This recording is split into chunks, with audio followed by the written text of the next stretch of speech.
Praise the Lord, hallelujah. ഇപ്പം അച്ഛൻ പാടിയ പോലെ സംഹാരദൂതൻ എന്നെ കടന്നുപോയി, എൻ്റെ സങ്കടങ്ങളെല്ലാം മാറി. പറയുവാണെങ്കിൽ ഇന്നലെ വൈകിട്ടും ഒരു അപകടത്തിൽ ദൈവം ഞങ്ങളെ വിടുവിച്ചിട്ട് നിൽക്കുകയാണ്. ഈ വേദിയിൽ നിൽക്കുമ്പോൾ ഒരു വലിയ അപകടത്തിൽ ദൈവം ഞങ്ങളെ വിടുവിച്ചു. ഇന്നലെ വൈകിട്ട് ഞങ്ങൾ ഈ ഫ്ലെക്സിൻ്റെ കാര്യങ്ങളൊക്കെ ആയിട്ട് ചെയ്ത് മടങ്ങിപ്പോയ സമയത്ത് ഒരു പട്ടി കുറുകെ ചാടി ഒരു അപകടം, വലിയൊരു അപകടം ഒരു പക്ഷേ വരാമായിരുന്നു. പക്ഷേ വണ്ടിക്കൊരു ചെറിയ കുഴപ്പമില്ലാതെ ദൈവം ഞങ്ങളെ സൂക്ഷിച്ചു. ഇപ്പം പാടിയ സംഹാരദൂതൻ നമ്മളെ കടന്നു പോകുമ്പോഴും നാം മനസ്സിലാക്കണം, നമുക്ക് വേണ്ടി പ്രാർത്ഥിക്കുന്ന കുറേ പേരുണ്ട്. നമ്മളെ ദൈവത്തിന് എവിടെയൊക്കെയോ ഇഷ്ടമുണ്ട്. ദൈവം നമ്മളെ, അത് തിരുവചനം പറയുന്ന പോലെ വീഴുവാൻ തക്കവണ്ണം തള്ളി, പക്ഷേ യഹോവ എന്നെ താങ്ങി എന്ന് പറയുന്നത് പോലെ യഹോവ നമ്മളെ താങ്ങുന്ന ഓരോ വിധങ്ങൾ ഓർക്കുമ്പോൾ ഒത്തിരി സന്തോഷമുണ്ട്. ശൈലസച്ചന് പ്രത്യേകം നന്ദി അറിയിക്കുന്നു, പ്രത്യേകം ടൈസച്ചനും ഓർത്ത് പ്രാർത്ഥിക്കുന്നു. ഈ കാലഘട്ടത്തിൽ നല്ല രീതി ദൈവവചനം പറയുന്ന ഒരു കർത്തൃദാസനാണ്. ഞങ്ങൾക്ക് ബോണസ് ടിപ്പുകളൊക്കെ കിട്ടിയതാണ് അച്ഛനെ ഓർത്ത് സ്തോത്രം ചെയ്യുന്നു. കഴിഞ്ഞ വർഷവും നമുക്ക് മെയിൻ ക്ലാസ് എടുത്തത് ജോബി സാറാണ്, എക്സൽ മിനിസ്റ്ററുടെ ഡയറക്ടറാണ്. ഒരു പക്ഷേ ഇന്ന് ഈ ക്ലാസ് കഴിഞ്ഞ് പോകുമ്പോഴത്തേക്ക് നിങ്ങൾ ഏറ്റവും കൂടുതൽ മെമ്മറബിൾ ആയിട്ട് നിൽക്കുന്ന ഒരു സെക്ഷൻ ആയിരിക്കും ഈ സെക്ഷൻ. നിങ്ങളെല്ലാം ഈ സെക്ഷനിൻ്റെ കൂടെ നടക്കുക, ആ സാറിൻ്റെ കൂടെ സഞ്ചരിക്കുക. സാറ് നിങ്ങളെ വേറൊരു ലെവലിലേക്ക് കൊണ്ടുപോകുന്നതായിരിക്കും. എനിക്ക് സാറിൻ്റെ സെക്ഷൻസൊക്കെ ഭയങ്കര ഇഷ്ടമാണ്. കാരണം യൗവനക്കാരോട് സംസാരിക്കുന്ന രീതിയും അവരെ കൊണ്ടുപോകുന്ന ആ ഒരു വേ ഓഫ് ടോക്കിങ്ങും ഒക്കെ നോക്കുമ്പോൾ വർഷങ്ങളായിട്ട് കുഞ്ഞുങ്ങളുടെ ഇടയിൽ പ്രവർത്തിക്കുന്ന എക്സ്പീരിയൻസ് ഉണ്ട്. ഞങ്ങൾ വിളിക്കുമ്പോൾ സാർ ഇന്ന് കോഴിക്കോടാണ്, നാളെ കൊട്ടാരക്കര, ഇങ്ങനെ എല്ലാ ദിവസവും ദീർഘദൂര യാത്ര ചെയ്യുന്നൊരു ദൈവദാസനാണ്. സാറിനെ പ്രത്യേകം ഈ ഇതിലേക്ക് സ്വാഗതം ചെയ്യുന്നു. യൂത്ത് ഫോർ ക്രൈസ്റ്റ് അലോണ്ട് പ്രത്യേകം സ്നേഹം നന്ദി അറിയിക്കുന്നു. സാറിനെ ഒരിക്കൽ കൂടി സ്വാഗതം ചെയ്യുന്നു. ജോബി സാറിനെ എല്ലാവരും കരങ്ങളടിച്ച്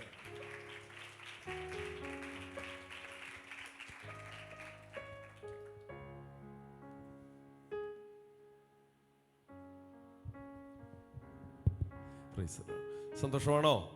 യെസ്, എല്ലാവരും സന്തോഷമായിട്ടിരിക്കും. നല്ലൊരു ആരാധന.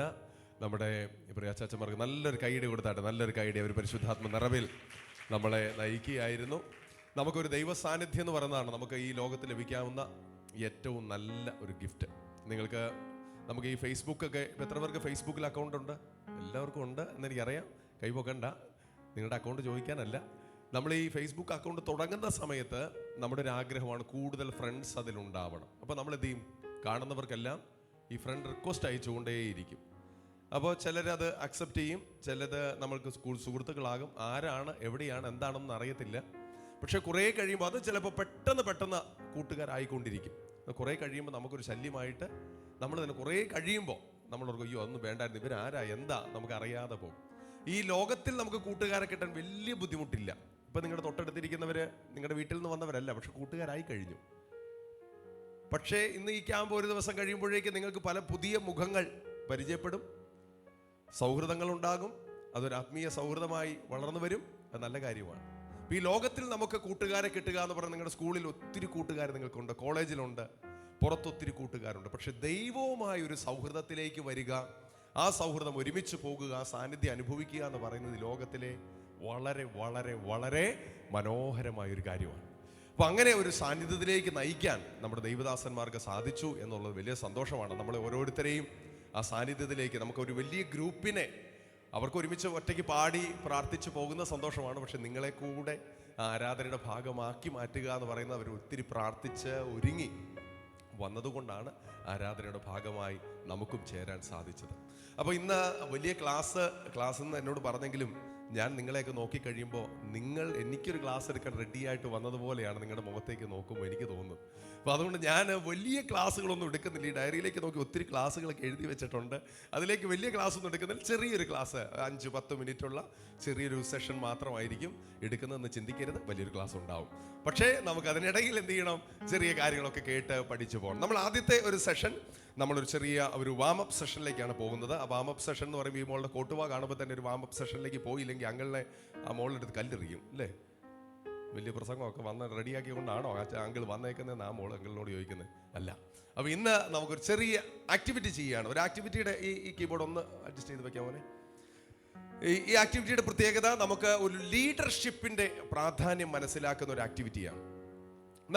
ഞാൻ മനസ്സിലാക്കുന്നത് നമ്മളെല്ലാവരും തന്നെ ലീഡേഴ്സാണ്. എല്ലാവരും എനിക്ക് തോന്നുന്നു കോളേജ് വരെയുള്ള സമയത്ത്, ഞങ്ങളുടെ സമയത്ത് പ്രീ ഡിഗ്രി വരെയുള്ള സമയം, ഇപ്പോഴത്തെ പ്ലസ് ടു വരെയുള്ള സമയത്ത് ഒരിക്കലും ഒരു സ്റ്റേജിൽ കയറി ഒരു പെർഫോമൻസും ചെയ്തിട്ടില്ല. പാട്ട് പാടുകയോ പ്രോഗ്രാമുകൾ ചെയ്യുകയോ അങ്ങനെ സ്കൂൾ തലത്തിൽ ഒരു പരിപാടിക്ക് മുന്നിൽ വരാൻ അത് കൂടുതൽ ധൈര്യമുള്ളത് കൊണ്ട് ആയിരുന്നു അല്ലേ? എന്തൊരു കാര്യത്തിനും കൂടുതൽ ധൈര്യമുള്ളതുകൊണ്ട് ഫ്രണ്ടിലേക്ക് എന്ത് ചെയ്തിട്ടില്ല, പോയിട്ടേ ഇല്ല. പക്ഷെ പിന്നീട് മനസ്സിലായി നമ്മുടെ എല്ലാവരുടെയും ഉള്ളിൽ ഒളിച്ചു കിടപ്പുണ്ട്, ഒരു ലീഡർഷിപ്പ് ഒളിഞ്ഞു കിടപ്പുണ്ട്. അത് ഇവിടെ ഇരിക്കുന്ന ഈ മോളുടെ കയ്യിലും ഇവിടെ ഇരിക്കുന്ന എല്ലാവരുടെ ഉള്ളിലും ഒരു ലീഡർഷിപ്പ് കിടപ്പുണ്ട്. അപ്പോൾ അത് ഇന്ന് നമ്മൾ ഒന്നുകൂടെ കണ്ടെത്താൻ പോവുകയാണ്. നമ്മൾ ആ ലീഡർഷിപ്പ് കണ്ടെത്താൻ നിങ്ങളെ സഹായിക്കാനായിട്ട് ഞാൻ 1-2 പേരെ വിളിക്കാൻ പോവാണ്. ആരാ? നമ്മൾ ഈ സൈഡിൽ നിന്ന് നിങ്ങൾ 2 പേര് വരാമോ ഫ്രണ്ടിലേക്ക്? 2 പേര് വന്നാട്ടെ. 1, 2, 3 വന്നാട്ടെ. നല്ലൊരു ഐഡിയ അവർക്ക് കൊടുക്കാം. ഒരാളും കൂടി വന്ന് 3 പേര്. എത്ര പേര് വന്നാലും എനിക്ക് സന്തോഷമുള്ളൂ. 3 പേര്. ഈ സൈഡിൽ നിന്ന് ആരാ വരുന്നത്? 3 പേര് നമ്മളെ ഹെൽപ്പ് ചെയ്യാൻ വേണ്ടി 3 പേര്. മോളൊന്ന് വരാമോ? വന്നാട്ടെ മോളെ. 1, 2, 3 മക്കൾ 3 പേര് ഓടി വന്നാട്ടെ. 3 പേര്. നല്ല അവർക്ക് കൈയടി കൊടുക്കാത്തതുകൊണ്ട് അവർ എഴുന്നേക്കാത്ത. കൈയടി കൊടുത്താട്ടെ. മോളോട് എഴുന്നേറ്റ്. മോളോട് മോളെ ഓടി പോ. നല്ല കൈയടി കൊടുക്കുക. നല്ല കൈയടി. യെസ്. ഇത് നിങ്ങളുടെ ലീഡേഴ്സായിട്ട് ഞാൻ ഇവരെ സെലക്ട് ചെയ്തേക്കുകയാണ്. പ്രത്യേകിച്ച് ഈ സൈഡിലുള്ളവർക്ക് വേണ്ടി ലീഡേഴ്സായിട്ട് ഈ 3 പേരാണ്. പേര് നമ്മളുടെ ഓക്കെ. ഈ 3 പേരുണ്ട്. മോന്റെ പേര്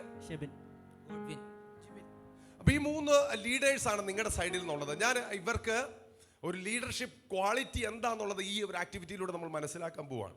അപ്പോൾ നമ്മൾ ഈ 3 പേര് നിങ്ങൾക്ക് ചില ഇൻസ്ട്രക്ഷൻസ് തരും, നിങ്ങളത് ഫോളോ ചെയ്യും. നമ്മൾ ആ ഗെയിം ഒരു ആക്ടിവിറ്റി ജയിക്കുന്നത് എങ്ങനെയെന്ന് മനസ്സിലാക്കാൻ പോകണം. വളരെ സിമ്പിളാണ്. അമൗണ്ട് റെഡിയായി കഴിഞ്ഞു.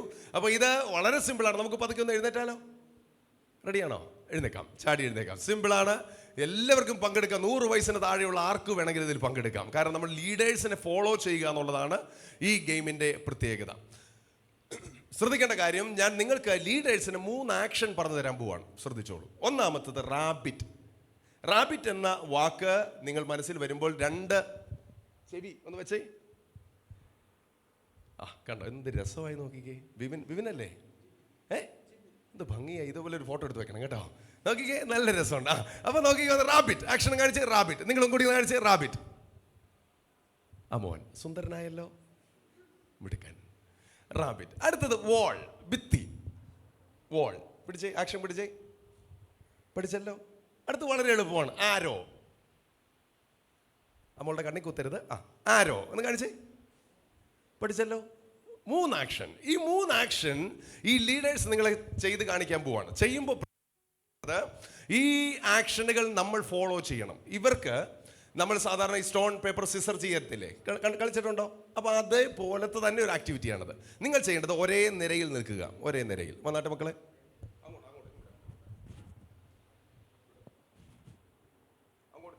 നിങ്ങളെല്ലാവരും അങ്ങോട്ട് തിരിഞ്ഞ് നിന്ന്. ഈ സൈഡിലുള്ളവരെല്ലാം ഈ സൈഡിലുള്ളവർ അങ്ങോട്ട് തിരിഞ്ഞ് നിൽക്കുന്നു. മക്കൾ നേരെ ഈ ലൈനിൽ നിന്നാട്ടെ. ലൈനിൽ മോളും ലൈനിൽ നോക്കിക്കേ. ഇവരെ കാണാൻ പറ്റുന്നുണ്ടോ? ഈ ലീഡേഴ്സിനെ കാണാൻ പറ്റുന്നുണ്ടോ നിങ്ങൾക്ക്? പ്രാർത്ഥിക്കുക. കാണാൻ പറ്റാത്തവർ പ്രാർത്ഥിക്കുക. ദൈവമേ ഞങ്ങളുടെ കണ്ണിനൊരു കാഴ്ച തരണേ എന്ന് പ്രാർത്ഥിക്കുക. നോക്കിക്കേ, ശ്രദ്ധിച്ച് നോക്കണം. ലീഡേഴ്സിനെ കാണാൻ വേണ്ടി ഒരു അല്പം ആഗ്രഹമൊക്കെ വേണം. നോക്കിക്കേ, ശ്രദ്ധിച്ച് നിങ്ങളൊന്ന് അഡ്ജസ്റ്റ് ചെയ്തൊക്കെ കാണിച്ചു കൊടുക്കണം കേട്ടോ. ഈ 3 ആക്ഷനിൽ ഏതെങ്കിലും ഒരു ആക്ഷൻ കാണിച്ച മോനെ. റാബിറ്റ്. നിങ്ങൾ 3 പേര് കൂടി ഡിസ്കസ് ചെയ്തിട്ട് വേണം ഒരു ആക്ഷൻ തീരുമാനിക്കാൻ. റാബിറ്റ്, ആരോ. 3 പേരും കൂടി ആലോചിച്ച് ഏത് ആക്ഷൻ വേണമെന്ന് തീരും. ഇവർ കാണിക്കുന്ന അതേ ആക്ഷൻ നിങ്ങൾ എന്ത് ചെയ്യണം? ഫോളോ ചെയ്യണം. നിങ്ങൾ എന്ത് ചെയ്യണം മക്കൾ? 3 പേരും കൂടെ ഒരു ആക്ഷൻ തീരുമാനിക്കണം. റാബിറ്റ്, ആരോ. ആലോചിച്ചിട്ട് നിങ്ങൾ കാണിക്കുക. നിങ്ങളും പെട്ടെന്ന് ഫോളോ ചെയ്യുക. അപ്പോൾ ബാക്കിയുള്ളവർക്കും അത് കാണാൻ പറ്റും. റെഡി? ഒരു ട്രയൽ ചെയ്യുന്നു. അതിനുശേഷം എന്താണ് എൻ്റെ റിസൾട്ട് എന്ന് ഞാൻ പറഞ്ഞു തരാം. റെഡി? 3, 2, 1. ആലോചിച്ചോ. പെട്ടെന്ന് ആലോചിച്ചോ. എന്നിട്ട് നേരെ നിൽക്കുന്നു. റെഡി? ഞാൻ ഷൂട്ട് എന്ന് പറയും. ഷൂട്ട് എന്ന് പറയുമ്പോൾ നിങ്ങളും ഷൂട്ട് എന്ന് പറഞ്ഞിട്ട് ഫേസ് ടു ഫേസ് വരണം. പെൺകുട്ടികൾ ഇങ്ങോട്ട് തിരിയണം, ആൺകുട്ടികൾ ഇങ്ങോട്ട് തിരിയണം. അപ്പോൾ ഫേസ് ടു ഫേസ് വന്നിട്ട് ഈ ആക്ഷൻ കാണിക്കണം. റെഡി? അപ്പോൾ അതിൻ്റെ റിസൾട്ട് എന്താണെന്ന് കാണിക്കാൻ പോകണം. മോന് മനസ്സിലായിട്ടില്ല, പേടിക്കണ്ട. നമുക്ക് ഒരു തവണ ചെയ്യുമ്പോൾ അത് മനസ്സിലാവും. റെഡി? 3. ലീഡേഴ്സിനെ നോക്കിക്കോ. ലീഡേഴ്സ് ചെയ്യുന്ന അതേ ആക്ഷൻ നിങ്ങൾ ഫോളോ ചെയ്യണം കേട്ടോ. 3 ലീഡേഴ്സ് ആക്ഷൻ കാണിച്ചോ മോനെ. ആക്ഷൻ കാണിച്ചോ. പിന്നെ മാറരുത്. ലീഡേഴ്സ് ആക്ഷൻ കാണിച്ചോ.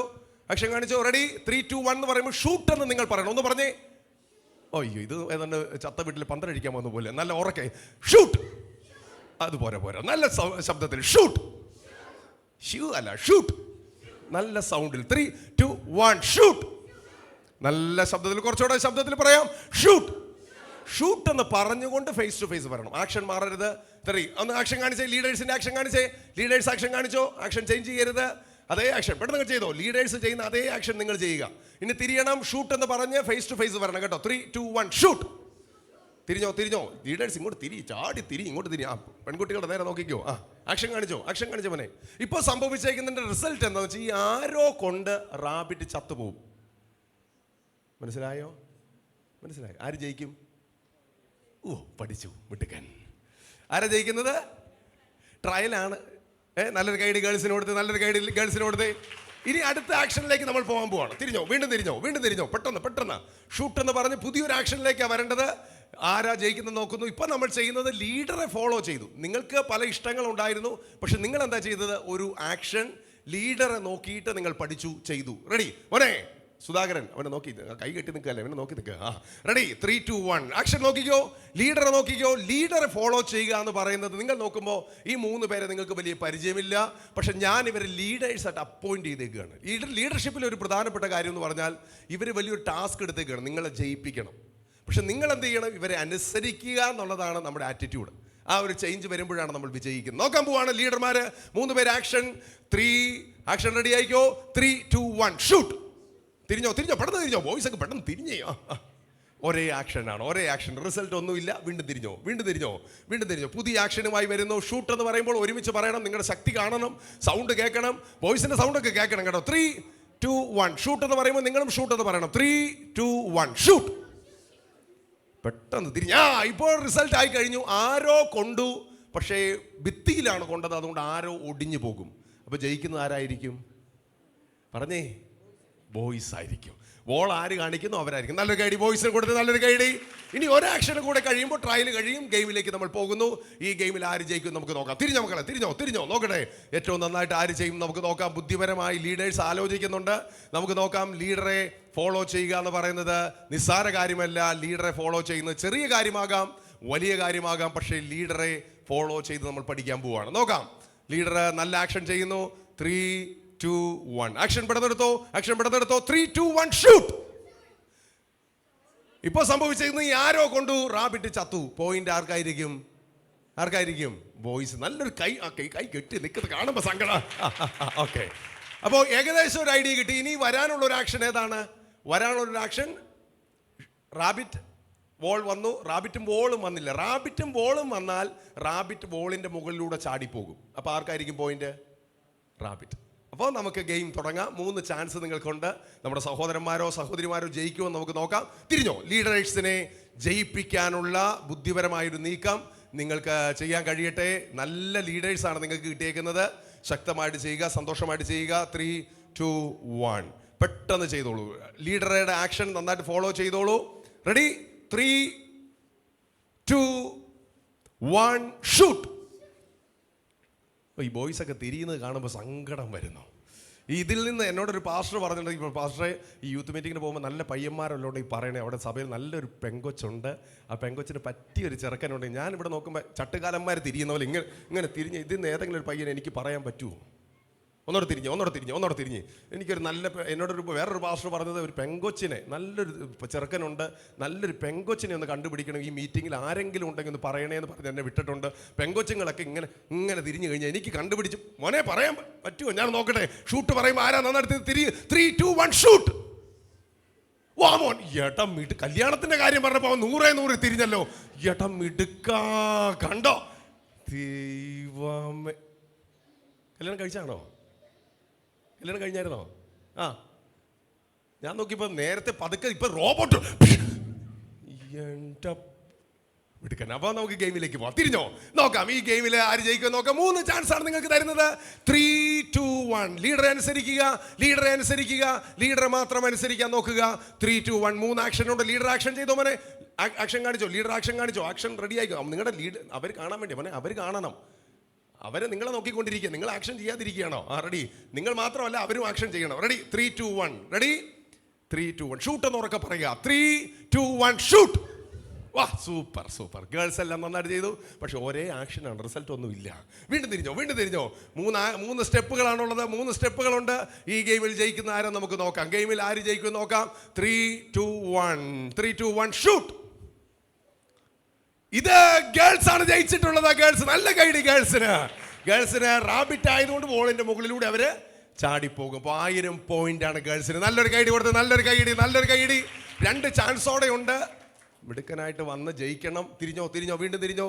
സെക്കൻഡ് ചാൻസിലേക്ക് നമ്മൾ പോവുകയാണ്. ഈ ഗെയിം എങ്കിലും ജയിക്കണം ബോയ്സ്. മോനെ പ്രാർത്ഥിച്ചുകൊണ്ട് നിൽക്കടാ.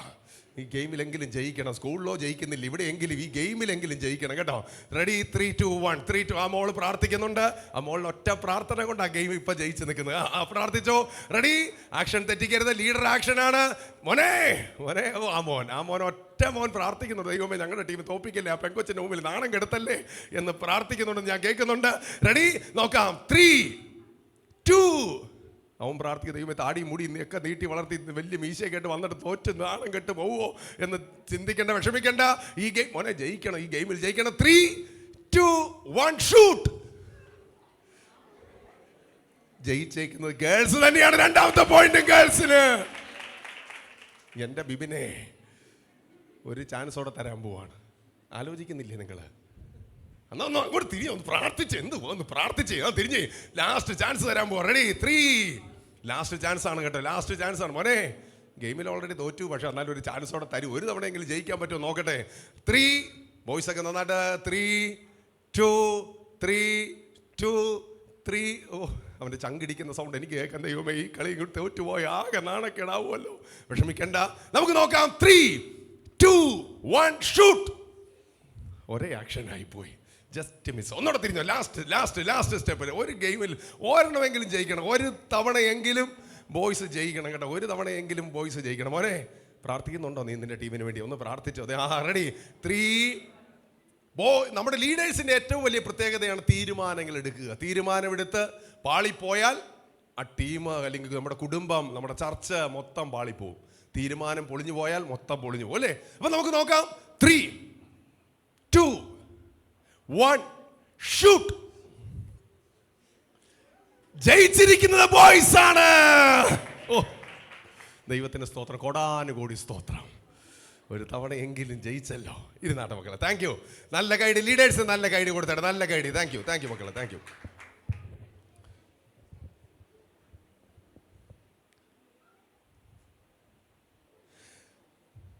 നമ്മുടെ ഏറ്റവും പ്രധാനപ്പെട്ട ഒരു ക്രൈസിസ് ആണ് ഇന്ന് ലോകത്തുള്ള ഏറ്റവും വലിയൊരു ക്രൈസിസ് ആണ് നല്ല ലീഡേഴ്സിന്റെ ലാക്ക് ഓഫ് ലീഡർഷിപ്പ്. ഏത് സ്ഥലത്തും, ഏതൊരു വീട് നോക്കിയാലും, ഏത് ദേശം നോക്കിയാലും, ഏത് സ്ഥലം നോക്കിയാലും എല്ലായിടത്തും നല്ല ലീഡർമാരുള്ളിടത്ത്, നല്ല രാജാവുള്ള രാജ്യം അഭിവൃദ്ധിയിലേക്കും നന്മയിലേക്കും പോകും. നമുക്കറിയാം, നല്ല ഒരു കുടുംബനാഥൻ ഒരു കുടുംബത്തിലുണ്ടെങ്കിൽ ആ കുടുംബം സന്തോഷവും സമാധാനവും അഭിവൃദ്ധിയിലേക്കും പോകും. പക്ഷേ നമ്മൾ ഓരോരുത്തരും, ഞാൻ പറഞ്ഞത് വീണ്ടും ആവർത്തിക്കുന്നു, നമ്മളുടെ ഉള്ളിലെല്ലാം ഒരു ലീഡർ ഒളിഞ്ഞു കിടപ്പുണ്ട്. നമ്മൾ എന്ത് ചെയ്യണം? ആ ലീഡറെ കണ്ടെത്തുക, ആ ലീഡർഷിപ്പ് വളർത്തുക. പല നിലകളിലായിരിക്കാം നമ്മുടെ ലീഡർഷിപ്പ് പ്രയോജനപ്പെടുന്നത്. കഴിഞ്ഞ ദിവസം 2-3 ദിവസം മുമ്പ് നിങ്ങൾ ഒരു വാർത്ത കേട്ട് കാണും. ഒരു പെൺകുട്ടി വിവാഹം കഴിഞ്ഞ, എനിക്ക് അന്ന് തന്നെയാണ് തോന്നുന്നു, വിവാഹം കഴിച്ച ചെറുക്കൻ ആ പെൺകുട്ടിയെ ഉപദ്രവിച്ച് പിറ്റേ ദിവസം ആ പെൺകുട്ടിയെ വീട്ടുകാർ കണ്ടപ്പോൾ ഞെട്ടിപ്പോയി. കാരണം ശരീരം മുഴുവൻ മുറിവേറ്റ് ആ പെൺകുട്ടിയെ കണ്ടപ്പോൾ ഞെട്ടിപ്പോയി. കാര്യം സ്ത്രീധനത്തിൻ്റെ പേരിൽ ആക്രമിച്ച് ആ പെൺകുട്ടിയെ പരിക്കേൽപ്പിച്ചു. ഇപ്പം ഞാൻ പറയുന്നത്, പലയിടങ്ങളിൽ ഇതുപോലെ എന്താ സംഭവിച്ചത്? അവനൊരു നല്ല ഗൃഹനാഥനാകാൻ, നല്ലൊരു ഭർത്താവാകാൻ, ആ ലീഡർഷിപ്പ് ക്വാളിറ്റി വളർത്താൻ അവന് കഴിഞ്ഞില്ല. അവൻ്റെ 30 വയസ്സിൽ വളരെ ആഗ്രഹിച്ച് ഇഷ്ടപ്പെട്ട് വിവാഹം കഴിച്ചതാണ്. പക്ഷേ ആ ഫസ്റ്റ് ദിവസം തന്നെ അവൻ്റെ ജീവിതത്തിലെ ആ ലീഡർഷിപ്പ് ക്വാളിറ്റി നഷ്ടപ്പെട്ടു പോയി. ഞാൻ ഇവിടെ ഇരിക്കുന്ന കുഞ്ഞുങ്ങൾ, യുവജനങ്ങൾ, മുതിർന്നവർ എല്ലാവരെ കുറിച്ചും ദൈവം ആഗ്രഹിക്കുന്നത് ഏറ്റവും നല്ല ഒരു ബെസ്റ്റ് ലീഡറായി നിങ്ങൾ പുറത്തു വരിക എന്നുള്ളതാണ്. അപ്പോൾ നമ്മുടെ ക്ലാസ്സിലേക്ക്, ചെറിയൊരു സെഷനിലേക്ക് നമ്മൾ കടക്കുകയാണ്. നിങ്ങൾക്കൊരു നോട്ട്ബുക്ക് ഉണ്ടെന്ന് ഞാൻ ചിന്തിക്കുന്നു. പെട്ടെന്ന് നോട്ട്ബുക്ക് തുറക്കാം. ബൈബിൾ ഉണ്ടെങ്കിൽ വളരെ സന്തോഷം. നിങ്ങൾക്ക് വളരെ നമ്മളുമായിട്ട് റിലേറ്റ് ചെയ്യുന്ന വളരെ പ്രധാനപ്പെട്ട ചില കാര്യങ്ങൾ നമ്മൾ കേൾക്കാൻ പോവുകയാണ്. ആദ്യം തന്നെ ഞാൻ ഇന്നത്തെ വളരെ ഒരു ആത്മീയ ശുശ്രൂഷ ആയതുകൊണ്ട് ഒരു പരദൂഷണം പറഞ്ഞു തുടങ്ങാം. ഒരു പരദൂഷണം പറഞ്ഞു തുടങ്ങട്ടെ. അവൻ ഇൻട്രസ്റ്റ് ആയി കണ്ടോ? സാറേ പറഞ്ഞോ, കണ്ടോ മിടുക്കൻ. അതൊരു പരദൂഷണം പറഞ്ഞു തുടങ്ങാൻ പോവാണ്. ആ മോൾ ഇൻട്രസ്റ്റ് ആയി കണ്ടോ? ഉറങ്ങിയിരുന്ന മോളാ ചാടി എഴുന്നേറ്റ് കണ്ടോ? അപ്പോൾ ഇന്ന് അങ്കിൾ തുടങ്ങുന്നത് തന്നെ, ഞാൻ പറഞ്ഞു നിങ്ങളോട് ക്ലാസ് എടുക്കാൻ തുടങ്ങുന്നത് തന്നെ മോൻ ഇൻട്രസ്റ്റ് ആയി കണ്ടോ മിടുക്കൻ. ഒരു പരദൂഷണം പറഞ്ഞുകൊണ്ടാണ്. ആ പരദൂഷണം വേറൊന്നുമല്ല, നമ്മുടെ പതുക്കെ പറഞ്ഞാൽ മതി, കാരണം ഒത്തിരി കേൾക്കേണ്ട കാര്യമില്ല. നമ്മുടെ അവറാച്ചനും, മോനെ അത് പതുക്കെ പറയുന്നുള്ളൂ, നമ്മുടെ അവറാച്ചനും, സൗണ്ട് കൂട്ടുന്നില്ലേ, എഴുതിയെടുക്കണ്ട മോനെ, എഴുതണ്ട. നമ്മുടെ അവറാച്ചനും, മോനെ ഇൻട്രസ്റ്റ് ആയി, കുഴപ്പമില്ല, മോനെ ശ്രദ്ധിച്ചു. മോനെ എഴുതണ്ട, ബിബിനെ എഴുതണ്ട, പേരെഴുതണ്ട. നമ്മുടെ അവറാച്ചനും സൂസിയും, മോളെ ആരോടും വേറെ ആരോടും പറയരുത്, പ്രത്യേകം ഓർക്കുക. നമ്മുടെ അവറാച്ചനും, മോനെ വേറെ ആരോടും പറയരുത്, പ്രത്യേകം ഓർക്കുക. ഓക്കെ, നമ്മുടെ വാട്സപ്പിൽ ഇടരുത് മോനെ, പൊന്നുമോനെ. നമ്മുടെ അവറാച്ചനും സൂസിയും, ഇൻട്രസ്റ്റ് ആയി, ഇടം വിട്ടുക്കോ. നമ്മുടെ അവറാച്ചനും സൂസിയും, അവറാച്ചനും പിന്നെ ബൈബിളിലെ വാക്യം ചോദിച്ചാൽ അവർ അറിയില്ല, പെങ്കൊച്ചിൻ്റെ പേര് പഠിച്ചു. നമ്മുടെ മോനെ വേറെ ആരോടും, പൊന്നുമോനെ വിശ്വസിച്ച് ഞാൻ പറയുന്നത്, അവറാച്ചനും സൂസിയും ഒളിച്ചോടിയ. അപ്പം ഇന്ന് ഈ ക്ലാസ് പൊന്നുമോ ആരോടും പറയരുത്, നമ്മുടെ അവറാച്ചനും സൂസിയും ഒളിച്ചോടിയ കാര്യമാണ് പറയുന്നത്. ബിബിന് ഇൻട്രസ്റ്റ് ആയി. എൻ്റെ ബിബിനെ ഇതുവരെ ഇങ്ങനെ ഒരു പ്രസംഗോ, എൻ്റെ ബിബിന് റെഡിയായി. ശ്രദ്ധിച്ചോ,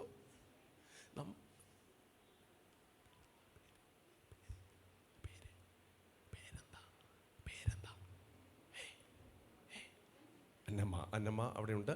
അന്നമ്മ ശ്രദ്ധിച്ചു, ആരോടും പറയരുത്, അന്നമ്മ ആരോടും പറയരുത്. നമ്മുടെ അവറാച്ചനും സൂസിയും ഒളിച്ചോടിയ കാര്യമാണ്. പുറകിലുള്ള ആൻറ്റിമാർ കേൾക്കുന്നുണ്ടല്ലോ അല്ലേ, എഴുതിയിട്ട് കണ്ട. നമ്മുടെ അവറാച്ചനും സൂസിയും ഒളിച്ചോടിയ കാര്യമാണ്. അവറാച്ചൻ്റെ വീട്ടിൽ വളർത്തിയ പൂച്ചയുടെ പേരാണ് സൂസി. അവൻ തലക്കെട്ടടിക്കുന്ന എൻ്റെ പൊന്നു മോനെ, ഇൻട്രസ്റ്റ് ആയി വന്നതായിരുന്നു, എല്ലാം പോയി കണ്ടാവും. അവറാച്ചൻ്റെ വീട്ടിൽ വളർത്തിയ പൂച്ചയുടെ പേരെന്താ? ഈ സൂസി ഭയങ്കര ശല്യക്കാരി ആയതുകൊണ്ട് ഈ സൂസി മീൻ വറുത്ത് വെച്ചാൽ അത് കട്ട് തിന്നുന്നു, പാല് കട്ട് കുടിക്കുന്നു, എല്ലാം കട്ട് തിന്നുന്ന നശിപ്പിക്കുന്ന സ്വഭാവം ഉള്ളതുകൊണ്ട് സൂസി എങ്ങനെയെങ്കിലും കൊണ്ടുപോയി കളയാൻ അവറാച്ചൻ തീരുമാനിച്ച് അവറാച്ചൻ ഒരു ദിവസം പ്രാർത്ഥിച്ച് ഒരുങ്ങി രാവിലെ ഒരു 4 മണിയായി. പൂച്ചയുടെ സ്വഭാവം നിങ്ങൾക്കറിയാമോ? എവിടെയെങ്കിലും പൂച്ചയെ നിങ്ങളിപ്പോൾ കറുകച്ചാലിലോ മല്ലപ്പള്ളിയിലോ പൂച്ചയെ കൊണ്ടുപോയിട്ടാൽ പൂച്ച 1 മിനിറ്റിനകം നിങ്ങളുടെ വീട്ടിൽ തിരിച്ച് വരും. അതുകൊണ്ട് ഈ അവറാച്ചൻ ഒരു കാര്യം തീരുമാനിച്ചു, എങ്ങനെയെങ്കിലും ഈ സൂസി എന്ത് ചെയ്യണം, ദൂരെ കൊണ്ടുപോയി. പൂച്ചയെ കൊണ്ടുപോയി കളഞ്ഞിട്ടുണ്ടോ? പൂച്ചയെ പട്ടിയോല്ലോ അറിയാമോ എങ്ങനെയാന്ന്? ഈ ചാക്കിൻ്റെ ഉള്ളിലൊക്കെ ഇട്ട് ആരും അറിയാതെ, കാരണം ഇതിന് വഴി പിടുത്തം കിട്ടാതിരിക്കാൻ ചാക്കിൻ്റെ ഉള്ളിലിട്ട് ഈ അവറാച്ചൻ എന്ത് ചെയ്തു, സൂസിയെ പാക്ക് ചെയ്ത് ദൂരെ കൊണ്ടുപോയി കളയാൻ പോയി. രാവിലെ 4 മണിക്ക് പോയി. 5 മണിയായി, 6 മണിയായി, 7 മണിയായി. അവറാച്ചൻ്റെ ഭാര്യ പ്രഭാത കൃത്യങ്ങളെല്ലാം കഴിഞ്ഞിങ്ങനെ നോക്കിക്കഴിഞ്ഞപ്പോൾ അവറാച്ചൻ വരുമെന്ന് ചിന്തിച്ച് പെട്ടെന്ന് പോയിട്ട് വരാവുന്നതുള്ളൂ, ആ കുറ്റിക്കാട്ടി കൊണ്ടുപോയി ഇട്ടിട്ട് വരാവുന്നതേ ഉള്ളൂ.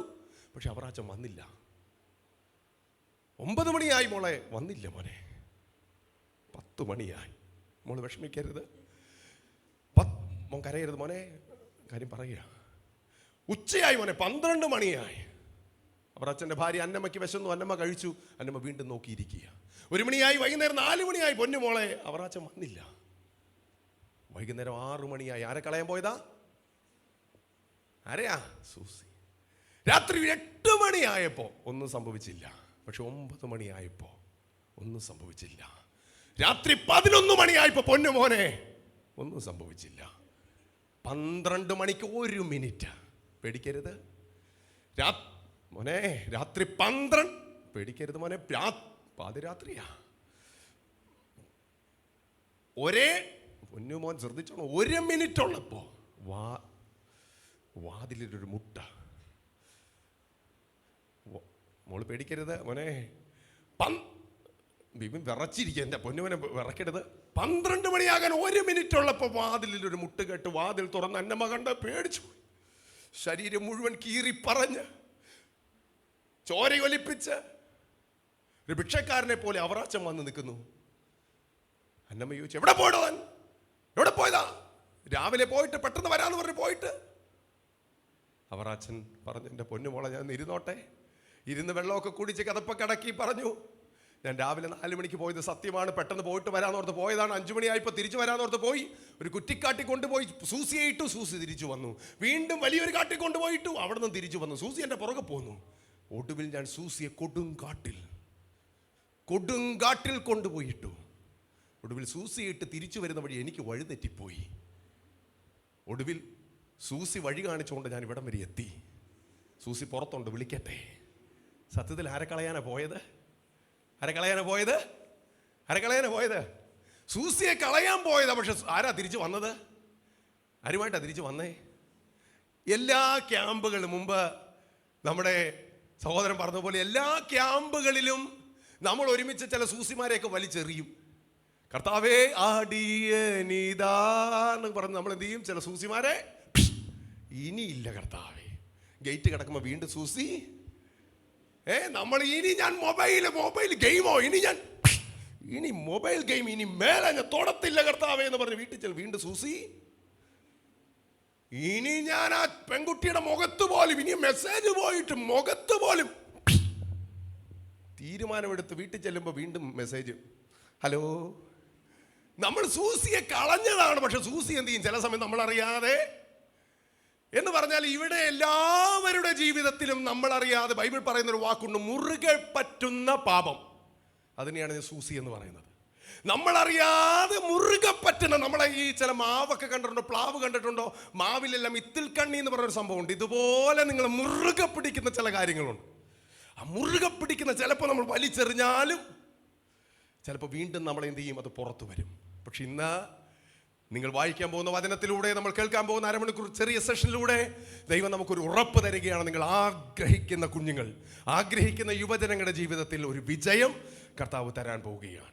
ആ വിജയമാണ് ഇന്ന് നമ്മൾ റിസീവ് ചെയ്യാൻ പോകുന്നത്. നമുക്കൊരു വാക്യം വായിക്കാം. ബൈബിൾ കൈവശമുള്ളവരെ അതിലൊക്കെ തട്ടിക്കളഞ്ഞിട്ട് ബൈബിളൊക്കെ ഒന്ന് എടുക്കുന്നു. നമ്മൾ കഴിഞ്ഞ ക്യാമ്പിന് എടുത്തതാണ് ബൈബിള്. പെട്ടെന്ന് ബൈബിളും തട്ടിയെടുത്ത് തൊട്ടി ഒന്ന് ബൈബിളൊക്കെ പൊടിയൊക്കെ തട്ടിക്കളഞ്ഞിട്ട് പെട്ടെന്ന് ബുക്കിട്ടുള്ളവർ എഴുതി വെച്ചോളൂ.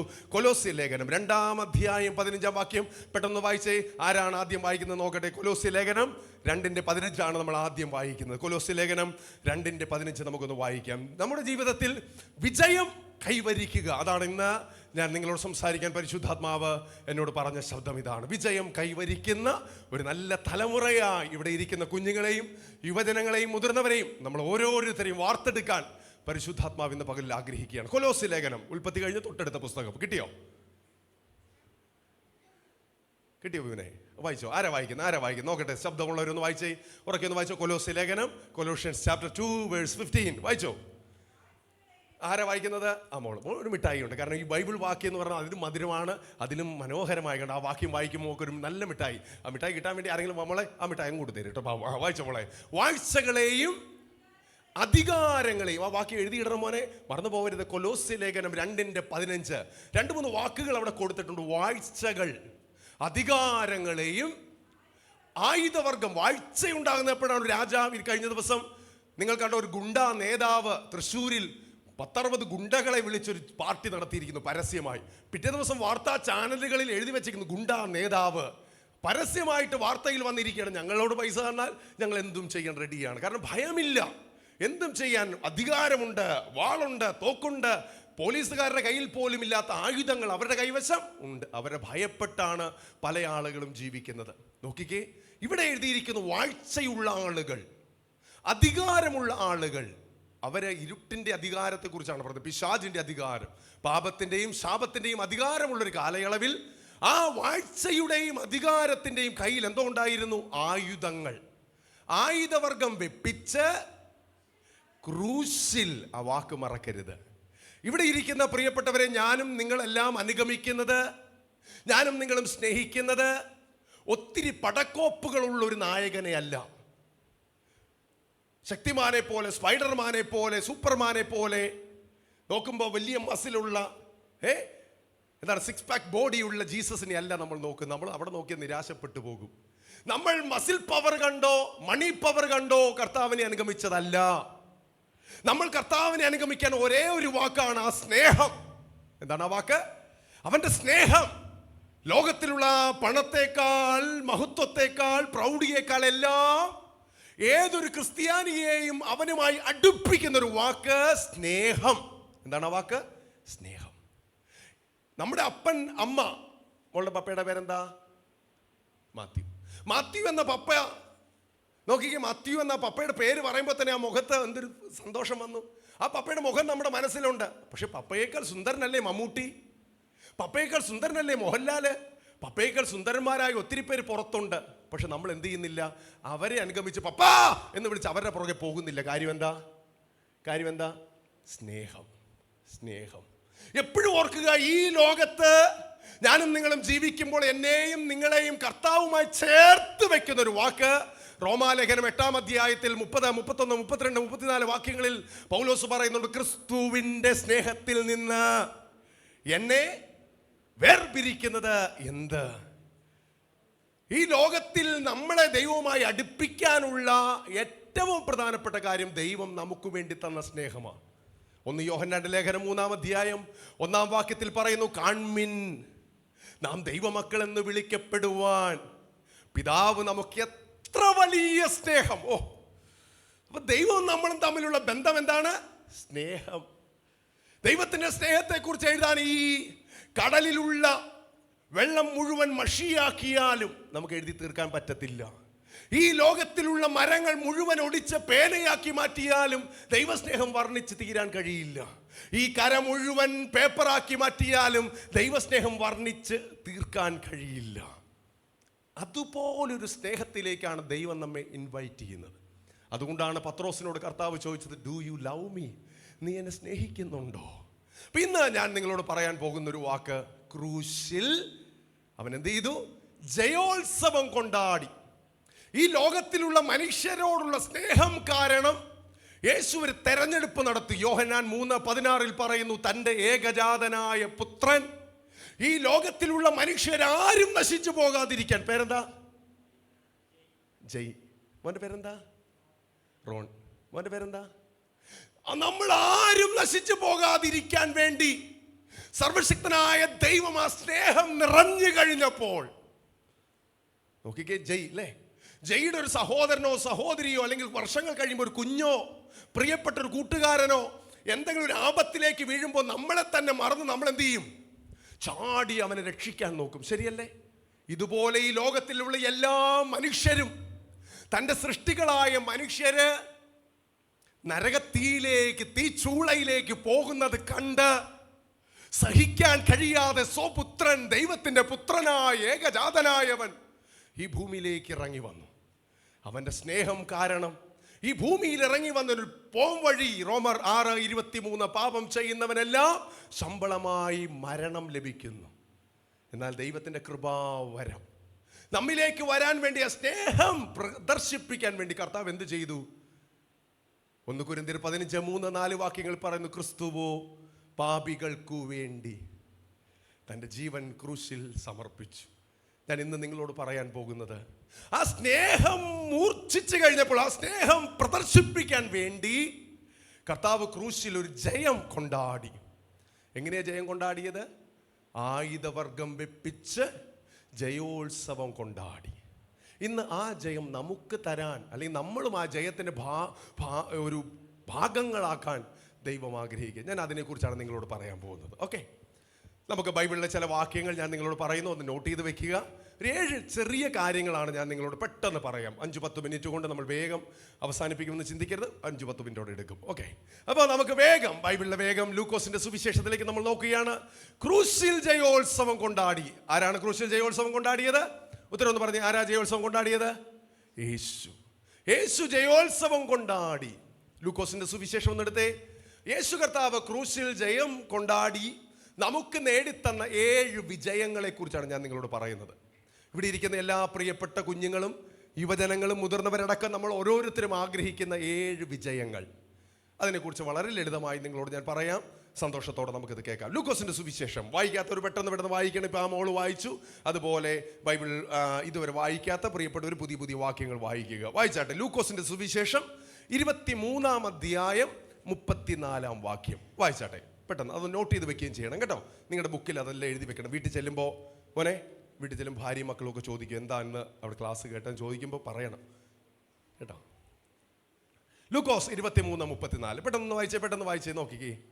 നമുക്ക് കർത്താവ് തരാൻ പോകുന്ന വലിയ വിജയങ്ങളെ കുറിച്ചാണ് ഞാൻ നിങ്ങളോട് പറയുന്നത്. അതാ ഇന്ന് നിങ്ങളുടെ ജീവിതത്തിലെല്ലാം, നമ്മുടെ ജീവിതത്തിലെല്ലാം സംഭവിക്കട്ടെ. വായിച്ചാട്ടെ മോളെ. എന്നാൽ യേശു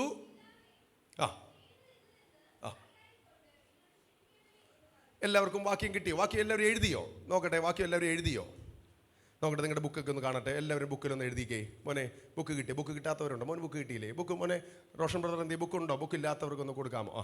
നോക്കിക്കേ, മക്കളുടെ ബുക്കിൽ എല്ലാവരും എഴുതണം. എല്ലാവരും നോക്കട്ടെ മോളെ, എഴുതിയോ മോനെ? ലൂക്കോസ് 23:34 ബൈബിൾ ഉണ്ടോ? ബൈബിൾ ഉള്ളവരൊക്കെ ആ വാക്യം നോക്കണം. തൊട്ടടുത്തുള്ള മോളുടെ ബൈബിൾ നോക്കണം കേട്ടോ. ശരി, ഒന്നുകൂടെ വായിച്ച മോനെ. പിതാവേ, യേശു പറയുന്നൊരു വാക്കാണ്, പിതാവേ, ഇവർ ചെയ്യുന്നത് ഇന്നതെന്ന് അറിയായിക കൊണ്ട്. ഈ യൗവനക്കാരോട്, ഇവിടെ ഇരിക്കുന്ന കുഞ്ഞുമക്കളോട്, നിങ്ങളോട് ഓരോരുത്തരോടും പരിശുദ്ധാത്മാവിൽ ഞാൻ നിങ്ങളോട് സംസാരിക്കാൻ ആഗ്രഹിക്കുന്ന ഒന്നാമത്തെ ജയം, വിക്ടറി ഓൺ ബിറ്റർനെസ്. കയ്പിൻ്റെ മേലുള്ള വിജയം. ഒന്ന് എഴുതി വെച്ചേ, വിക്ടറി ഓൺ ബിറ്റർനെസ്. കയ്പ് വരാൻ സാധ്യതയുണ്ട്. ആ കയ്പിൻ്റെ മേൽ യേശു കർത്താവ് ക്രൂശിൽ ഒരു ജയം കൊണ്ടാടി. ശരിക്കും സത്യത്തിൽ നമുക്ക് ഈ ഒരു പ്രായത്തിൽ ഈ ഒരു വിഷയം സംസാരിക്കേണ്ടതുണ്ടോ എന്ന ചോദ്യത്തിന് ഉത്തരം ഉണ്ട് എന്നാണ്.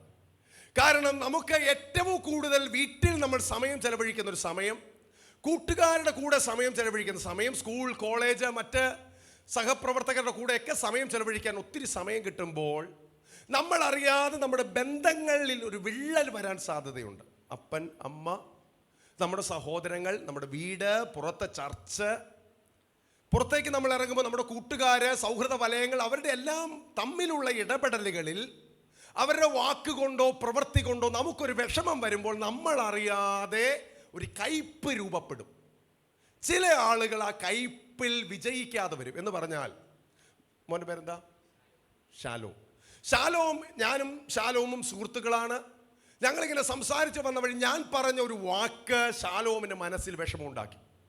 അല്ലെങ്കിൽ ഞാൻ വേറൊരാളോട് ശാലോമിനെ കുറിച്ച് പറഞ്ഞൊരു വാക്ക് ശാലോമിന് വിഷമമുണ്ടാക്കി. ശാലോം എന്ത് ചെയ്യും? അത് കേട്ട് കഴിയുമ്പോൾ, അയ്യോ, എന്നാലും ആ ജോബി എന്നോട് അത് വേണ്ടായിരുന്നു.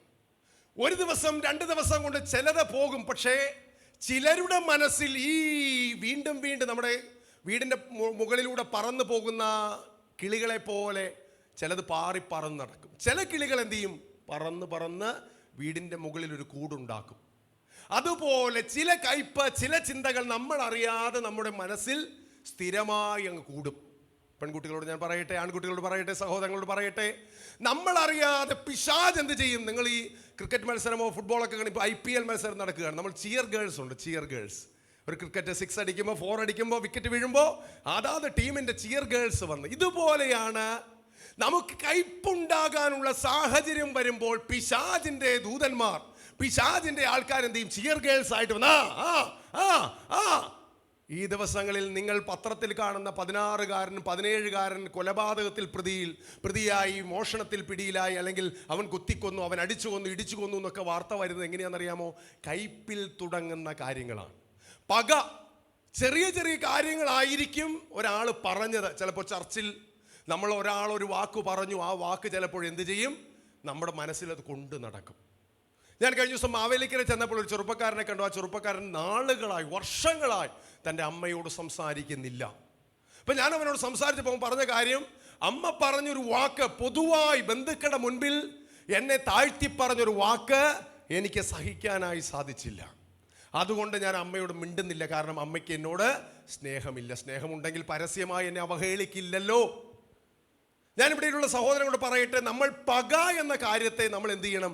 അതിനെ കൈകാര്യം ചെയ്യണം. എന്ന് പറഞ്ഞാൽ ക്ഷമ നമ്മുടെ ജീവിതത്തിൽ വളർത്താൻ നമുക്ക് കഴിയണം. ഒരു വാക്യം, 1 ശമൂവേലിന്റെ പുസ്തകം ഒന്ന് എടുത്തേ മക്കളെ, പെട്ടെന്ന്. 1 ശമൂവേലിന്റെ പുസ്തകം, ബൈബിൾ ഉള്ളവര് പെട്ടെന്ന് നോക്കി. 1 ശമൂവേലിന്റെ പുസ്തകം കഴിഞ്ഞ 2 ശമൂവേൽ 16:5 ഒന്ന് വായിച്ചേ.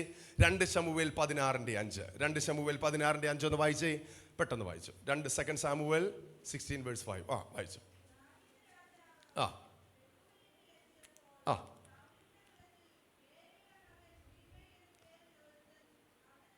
കിട്ടിയോ? വാക്യം കിട്ടിയോ? 16:5 മുതലുള്ള വാക്യമാണ് വായിച്ചത്. 2 കഥാപാത്രങ്ങൾ നമ്മൾ അവിടെ കാണുകയാണ്. ശ്രദ്ധിച്ചോ? ദാവീദ് ആരാണെന്ന് നിങ്ങൾക്കറിയാം. ഒരു ആട്ടിടയനായി ജോലി ചെയ്തിരുന്നവൻ. ഒരിക്കൽ ദൈവത്തിൻ്റെ തെരഞ്ഞെടുപ്പ് ശമൂവേൽ പ്രവാചകനിലൂടെ വന്നു. അവൻ ഗോലിയാത്തിനെ തോൽപ്പിച്ചു, രാജാവിൻ്റെ പദവിയിലെത്തി. ആ രാജാ പദവിയിലെത്തി നിൽക്കുമ്പോൾ പിന്നീട് ഒരു സമയത്ത് ആ രാജപദവി നഷ്ടമായി ഓടി നടക്കുന്ന സമയമാണ്. അപ്പോൾ ശിമൈ എന്ന് പേരുള്ള ഒരുത്തൻ, അവൻ സാധാരണ തൻ്റെ നാട്ടിലുള്ള ഒരു പ്രജയാണ്, സാധാരണ ഒരുത്തനാണ്. പക്ഷെ അവൻ ഈ ദാവീദ് രാജാവിനെ കണ്ടതും കല്ല് വാരിയെടുത്തു, പൂഴി വാരിയെടുത്ത് അവൻ്റെ നേരെ എറിയാൻ തുടങ്ങി. കല്ല് വാരി എറിഞ്ഞുകൊണ്ട് ശിമൈ എന്ന ആള് പറയുന്നൊരു വാക്കാണ്, അയ്യോ നീജ, രക്തപാതക, ഇവിടെ നിന്നും പോ. ശൗൽ ഗ്രഹത്തിൻ്റെ രക്തം മുഴുവൻ നിന്റെ തലയിൽ വരുത്തിയിരിക്കുന്നു എന്ന് പറഞ്ഞാൽ ദാവീദ് എന്ന രാജാവിനെ പരസ്യമായി കളിയാക്കി ദുഷിച്ച് നിന്ദിച്ച് കല്ലുവാരി എറിഞ്ഞ് പോകുമ്പോൾ ഈ ദാവീദിന്റെ കൂടെയുള്ള സേനാധിപൻ ഒരു വാക്ക് പറയുന്നു, ദേ ഒരു ചത്ത നായെ പോലെയുള്ളവൻ നിന്നെക്കെതിരെ സംസാരിക്കുന്നു.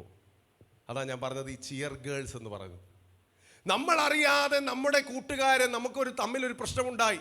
ഇവിടെ ഇരിക്കുന്ന സഹോദരനോട് ഞാൻ പറയട്ടെ, നിങ്ങൾക്ക് ആരെങ്കിലും ആരോടെങ്കിലും ആരുടെയെങ്കിലും വാക്കുകൾ വേദന ഉണ്ടാക്കിയാൽ പരസ്പരം വ്യക്തിപരമായത് സോൾവ് ചെയ്യാൻ ശ്രമിക്കുക. ഒരാളോട് നിങ്ങൾക്കൊരു പിണക്കം തോന്നി, ഒരാൾ നിങ്ങളോട് ഒരു ദേഷ്യം ഉണ്ടെന്ന് നിങ്ങൾക്ക് തോന്നിയത്, നിങ്ങൾ ഏറ്റവും സ്നേഹത്തോടെ ഞാൻ പറയട്ടെ, നിങ്ങൾ ആ വ്യക്തിയോട് തുറന്ന് സംസാരിക്കുക. മോളെ, എന്താ നിനക്ക് എന്നോടൊരു പിണക്കം ഉണ്ടെന്ന് കേട്ടല്ലോ, എന്ത് ചെയ്യുക? നമ്മൾ തുറന്ന് അവരോട് സംസാരിക്കുക. അതിൽ പരം വലിയൊരു മരുന്നില്ല.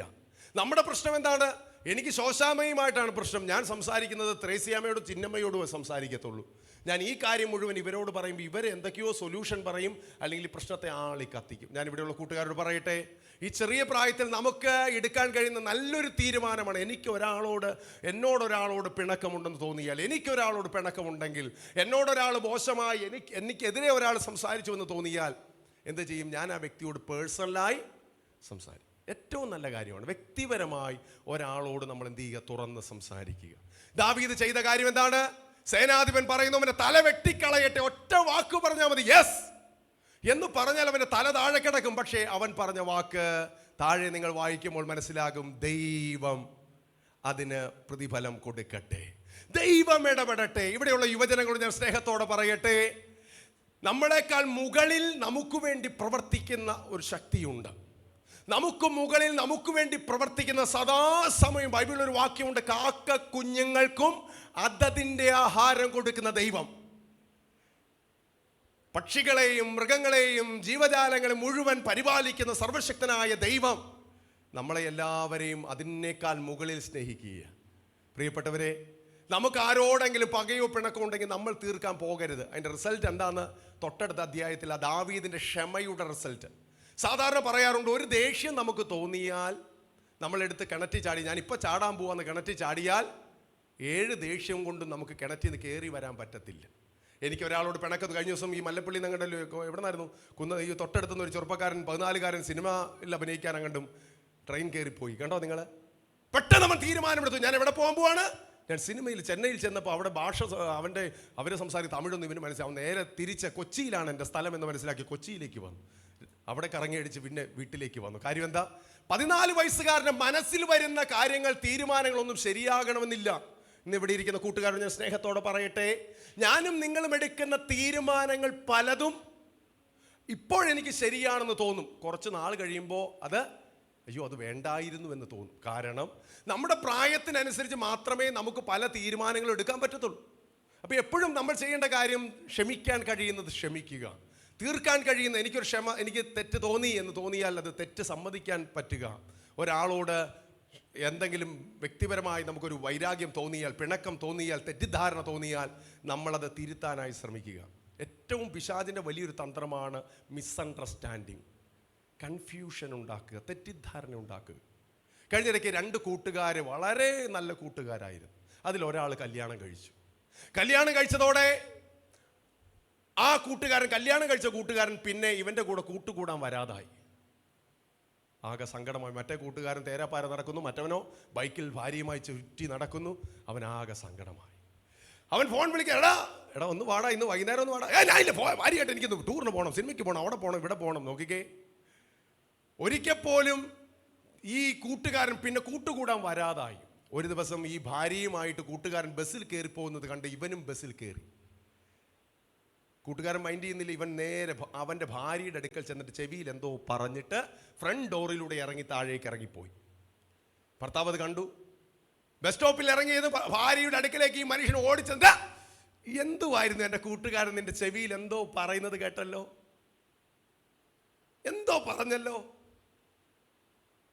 അവൾ പറഞ്ഞു, അത് ആരോടും പറയരുതെന്നാ ചേട്ടാ പറഞ്ഞത്. ഞാൻ നിന്റെ ഭർത്താവാ, നോക്കിക്കേ, കൂട്ടുകാരൻ, എൻ്റെ കൂട്ടുകാരൻ നിന്നോട് പറഞ്ഞതാ, എന്നോട് പറ, അത് ആരോടും പറയരുതെന്നാ ചേട്ടാ പറ. ഞാൻ ആരാ? നിന്റെ ഭർത്താവ്, നീ എന്നോട് പറ. സത്യത്തിൽ ഈ കൂട്ടുകാരൻ അവളുടെ ചെവിയിൽ ചെന്ന് പറഞ്ഞത് എന്താ? അത് ആരോടും പറയരുതെന്നേ പറഞ്ഞോളൂ, വേറെ ഒന്നും പറഞ്ഞില്ല. കൂട്ടുകാരൻ ചെന്ന് പറഞ്ഞത് അത് ആരോടും എന്ന് പറഞ്ഞിട്ട് ഒറ്റ കാര്യം മതി തെറ്റിദ്ധാരണ ഉളവാക്കിയ ഒരു കുടുംബം തകരാൻ. ഞാൻ ഇവിടെയുള്ള കൂട്ടുകാരോട് പറയട്ടെ, ആരോടെങ്കിലും ഇന്നയാള് രണ്ടുപേർ കൂടി ഇന്ന് സംസാരിക്കുമ്പോൾ നമുക്ക് തോന്നും എന്നെക്കുറിച്ചാണോ പറയുന്നത്, എന്നെക്കുറിച്ചാണോ അവർ സംസാരിക്കുന്നത്? അങ്ങനെയുള്ള കൺഫ്യൂഷനുകൾ നിങ്ങൾക്ക് ആവശ്യമില്ല. അവരെന്ത് നിങ്ങളെക്കുറിച്ച് പറഞ്ഞാലും നിങ്ങളത് ബാധിക്കുന്ന പോലുമില്ല. ഞാൻ സ്നേഹത്തോടെ പറയട്ടെ, ഈ ദാവീദ് തീരുമാനമെടുത്തപ്പോൾ അതിൻ്റെ റിസൾട്ട് 19-ാം അധ്യായത്തിൽ ഒന്ന് വായിച്ചു നോക്കിക്കേ. 2 ശമൂവേലിന്റെ പുസ്തകം 19-ാം അധ്യായത്തിൽ നമ്മൾ എൻ്റെ റിസൾട്ട് കാണുന്നുണ്ട്. 19:6 ഒന്ന് വായിച്ചു നോക്കിക്കേ. 2 ശമൂവേൽ 19:6 വായിച്ചു നോക്കിക്കേ.